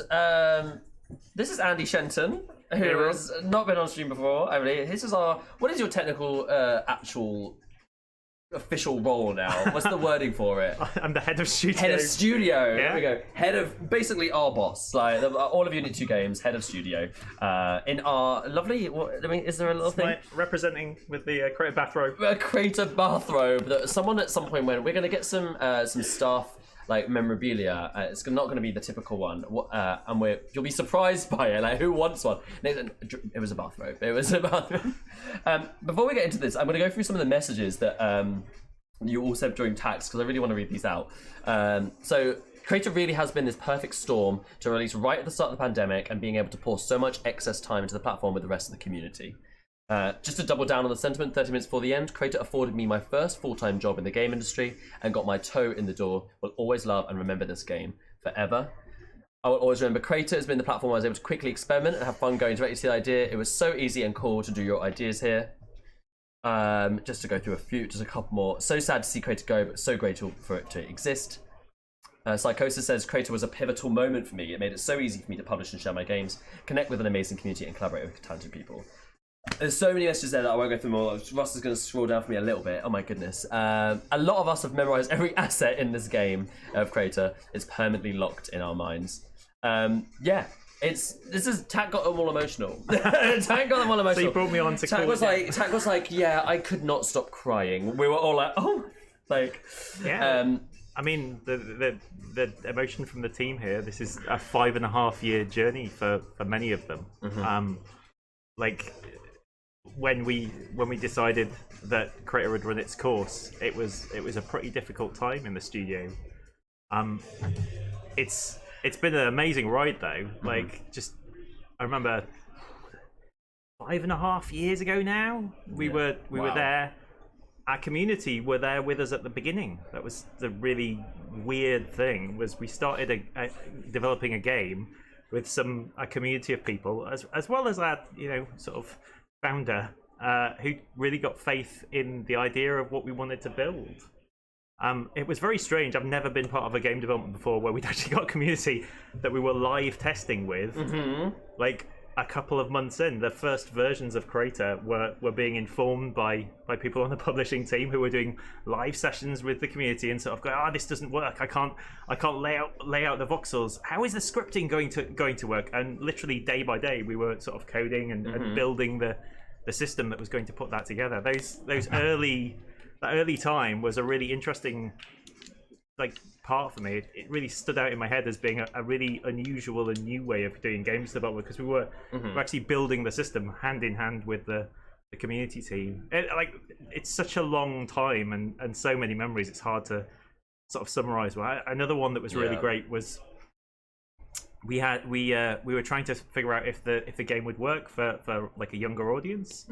And across the studio we had everyone's kids doing builds with their parents. So cute. It was a really special time. I played with my daughters, and we spent the day and the afternoon kind of streaming, just building through something, and it was really, really special to see how easily people could put things together.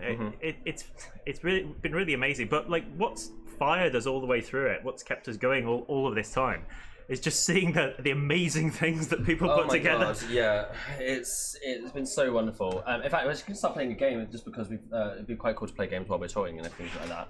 I put one of the silliest games that's ever been made on here for you to enjoy. Wait, did you get the share link? Sorry, Russ. We'll do a class photo. Yeah, everyone's saying, will we make a group photo before it shuts down? We will. We'll get into the hub for sure. Russ is just going to type out the code for them, and so you can have fun playing one of the silliest games in Crayta. Is it scrolling all the way down? Okay, cool. So here you are. People will start joining you in a moment. So what? Basically, this is a game called Shove Off. No? Oh, there we go. Yeah. So people are going to join you in a moment, and you're going to be basically. I've unlocked more stuff. So you've now got this. You're now it's just a silly game. I really enjoy it. And you need to knock people off. So someone's going to try and come knock you off the hill in a moment. if they're in anyway. It might make you wait to the next round. Is this a setup? Is this like This you're is gonna a lock setup. me in alone on the top of the hill? See ya. No, I think it's just going to wait until the next round. You can see people joining on the top left. I really wanted this to be one of the last games because it's just absolute pure silly fun. You mentioned earlier, I said to you, what is the favourite game you've played? And you're ready. This is coming from the boss, so you're about to hear something lovely. And you told me your favourite game was King's Champions by quite a way. Like, I really love that game, and I've spent a weird amount of time playing it with different people on the team and with my family at home. Really? Oh, look at that! So yeah, Still Games, who made King's Champions. You got the boss seal of approval.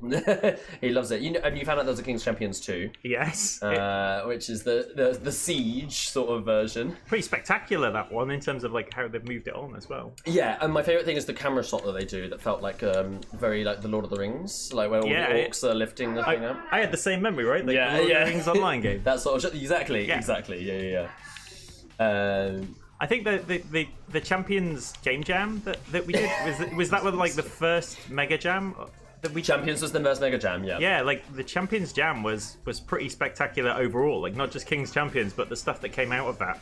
I am bad at this game. That's okay. If you when you press RT, you'll do like a dash tackle. Okay. You can kind of like you sort of bump people out the way.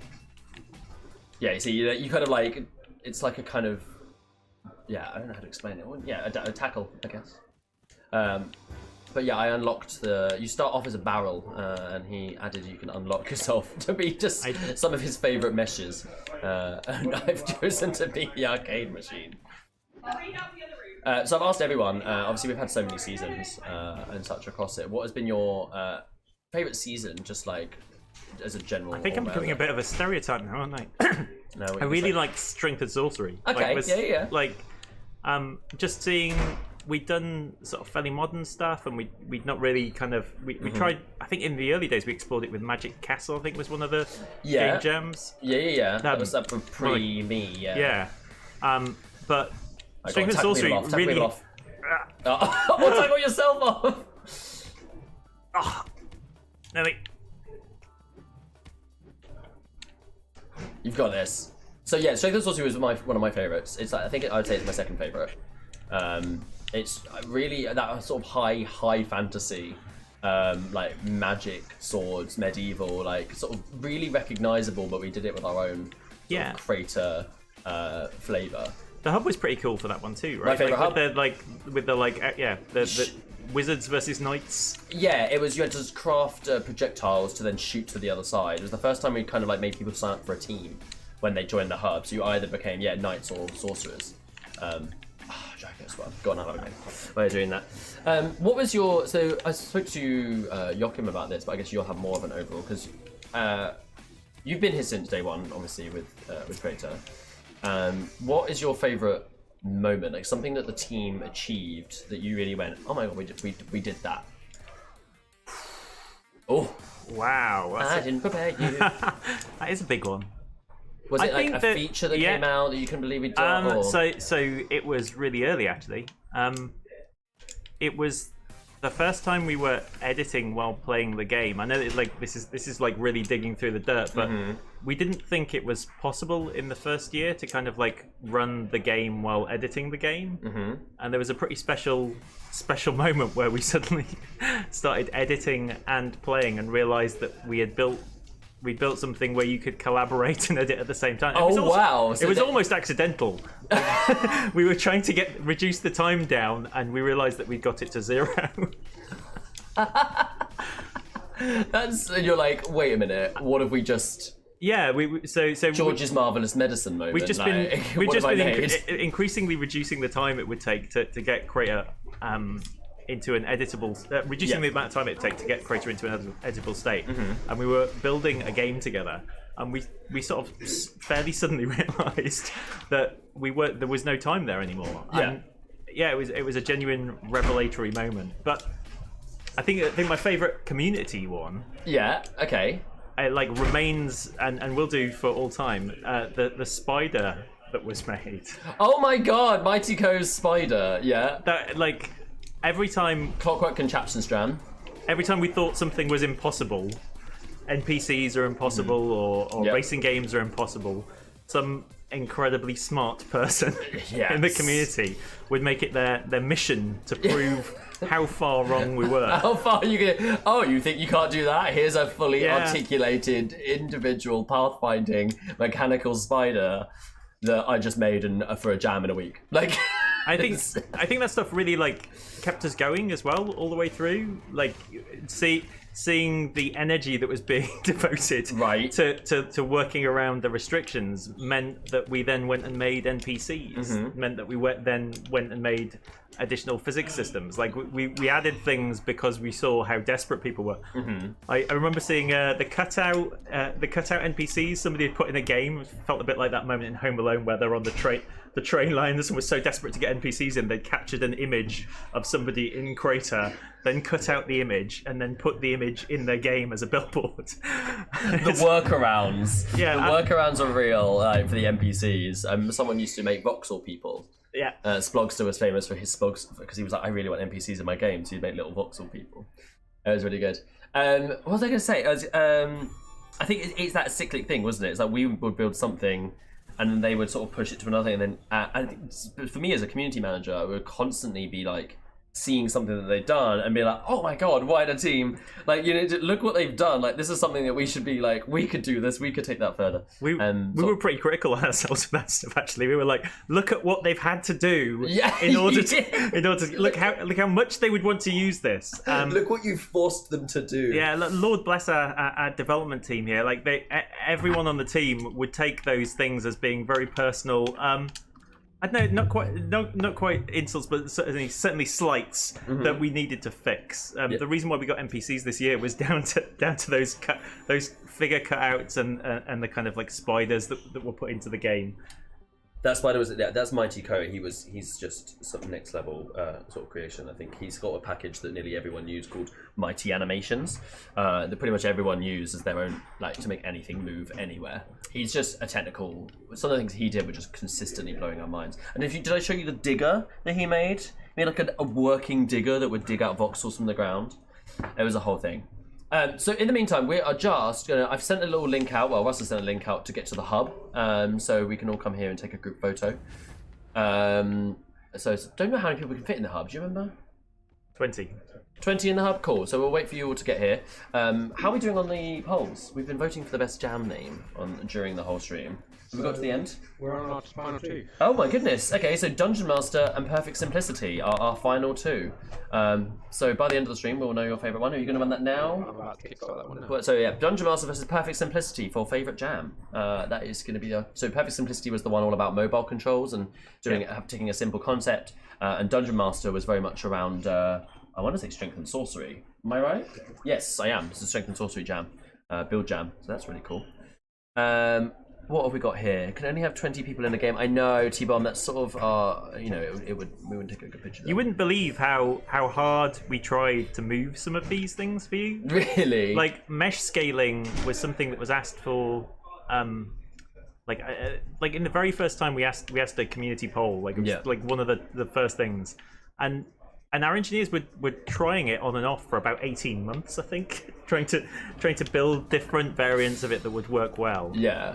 I think the same with kind of NPCs and kind of image imports and stuff like that. You wouldn't believe how long we would spend iterating around on things. I'm just looking at camera mode now. Yeah, I'm just trying to get this in.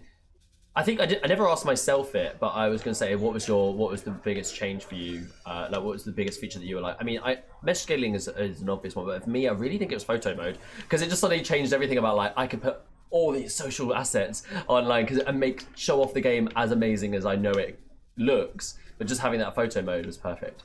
Yeah, I mean, our art manager who championed this from the very beginning, and the animation team who worked on the poses, kind of redefined what was possible, how expressive you could be in the game. And we definitely noticed the difference on the kind of image tags that people were putting on the games, the things that they were associating to kind of show off what it felt like to play the game. Yeah. I am just going to get myself into a pose here, and everyone can go, let's go for the floaty one. That feels nice. I think it might only be 12, in the hub. I think we changed it. Who knows? Yeah, I think some people don't be moving. We'll do a few. We'll do a few. Cool. Well, we've only got 7 minutes, so we should take a few photos. If you're in your own hub with some people, take your own photos and such. We'll try and take your own photos here as well, because I don't think I'm going to get the best ones using my controller. I used to love all these moments. We've had so many of these photo moments for different seasons and such. It's really great seeing all the different seasons lined up in what everyone's wearing. We've got, Strength and Sorcery, we've got Original Sci-Fi Colonies there, Alien Conspiracy, Cursed Galleons, Tabletop Champs in the middle. What's that? Is that Summer Sports? Yeah, and then Dark Circus, of course. Yeah. This is so cool. I hope all of you are taking your own photos as well. Yeah, we're about 5 minutes away here, Andy. I guess one of the things I've been thinking of quite a lot while we've been approaching this point in time is like the legacy that you get out of your creations. Been working for more than a couple of decades making games, and I think the thing that I never realized at the time when I was building games and letting people experience them was sort of what comes afterwards, the things that carry on that you don't expect it. Yeah. For instance, I once worked on a game about 15 years ago, maybe a little bit more, and through making that game, I didn't have a great experience building it, but it was something that was released and was quite popular. 15 years later, we have someone on our team who was employed and got into the games industry off the back of what had been built there. Oh my god! Okay. And we've got other stories like that, right? Like Strath from our team started out in the community. I'm not just talking about getting into the games industry. I know that's been a big thing with Crayta, but you never quite know exactly who you've managed to get in with from building something. You never know who you've affected by doing it. I think this is the end of Crayta's service, but the things that Crayta has built, I'm really interested to see, like over that longer time period, kind of like who comes out of this, who comes up into the games industry, who we encounter later on and is building and doing amazing things. I'm sure there's a whole new generation inside this community of kind of new lights for games, new lights for interactive experiences that have really been enabled by Crayta. It's been inspiring to watch all of you grow, and especially some of you have been with us for a really, really long time. Oh my god, yeah. I really hope that this has given you a platform to move forward, and please don't. You know, creation has a finite end to it, but the effect that it has is the really interesting bit. I think there's going to be a really interesting legacy from all of the things that you've built as a community.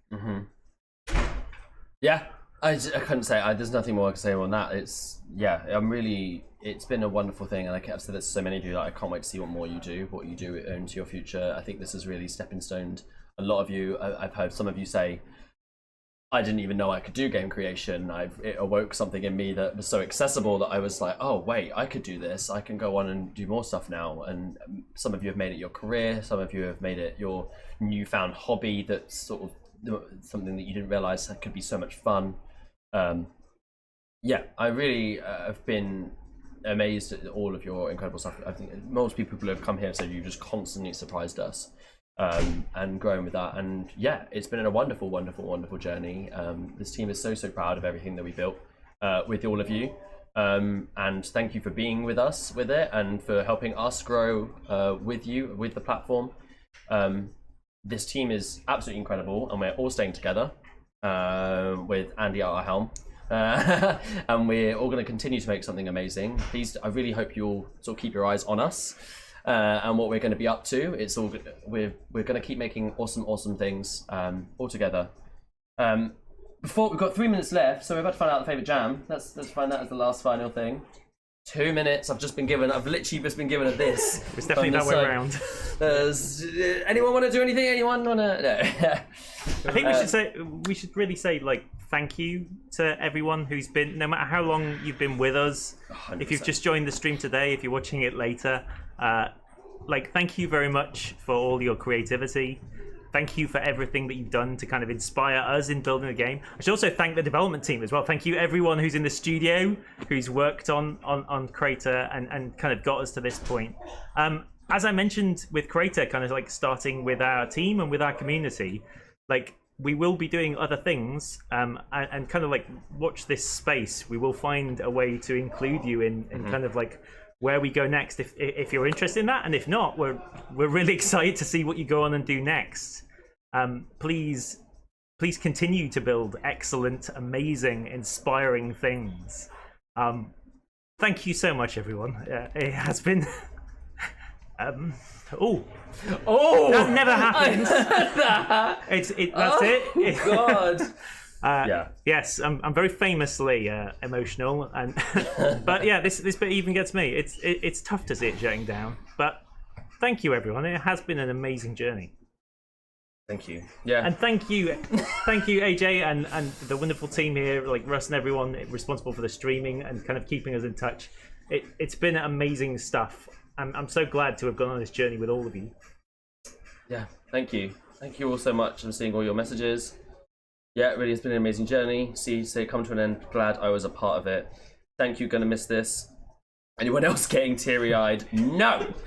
I don't want to go. We love you, folks. It's been a wild 5 years from Stephen Taylor Moore there. Thank you so much to Russ as well. Let me get this camera. Wait, where can you... Come here. Thank you to Russ, who's been sat at the side this entire time. There we go. We'll get him in for the last thing. Cool. I mean, I guess from my point of view, I mean, I hope you can hear me because there's no one there checking to see that I can be heard. But yeah, I think this has been my first job in the industry. Yep. This has been a massive learning curve for me over the last 4.5 years or so, 5 years. First community I managed, the first time I professionally streamed. I think back to the early days of streaming on Crayta and Stadia and the anxiety going into it, but now to actually sit here and produce this final stream has been a real privilege. So it's been really cool to kind of get to this point. And yeah, again, massive thank you to everybody who's kind of got us to this point. And yeah, really excited for the future. Yeah, very much. Probably where I'd leave that. Yeah, we've just been given the wave. That is it. It is 4 o'clock our time. Crayta's servers will imminently be known. And as one last thing, I just thank you all so much. It's been an absolute pleasure to be your community manager. Every day I've been wanting to do this job. I've wanted to wake up because of you guys, because of this team, and you made it amazing. And it's just the beginning of all of your journeys, all of our journeys. Thank you all so much. Take care, everyone. Look after yourselves. We'll see you all soon. Bye. Oh God.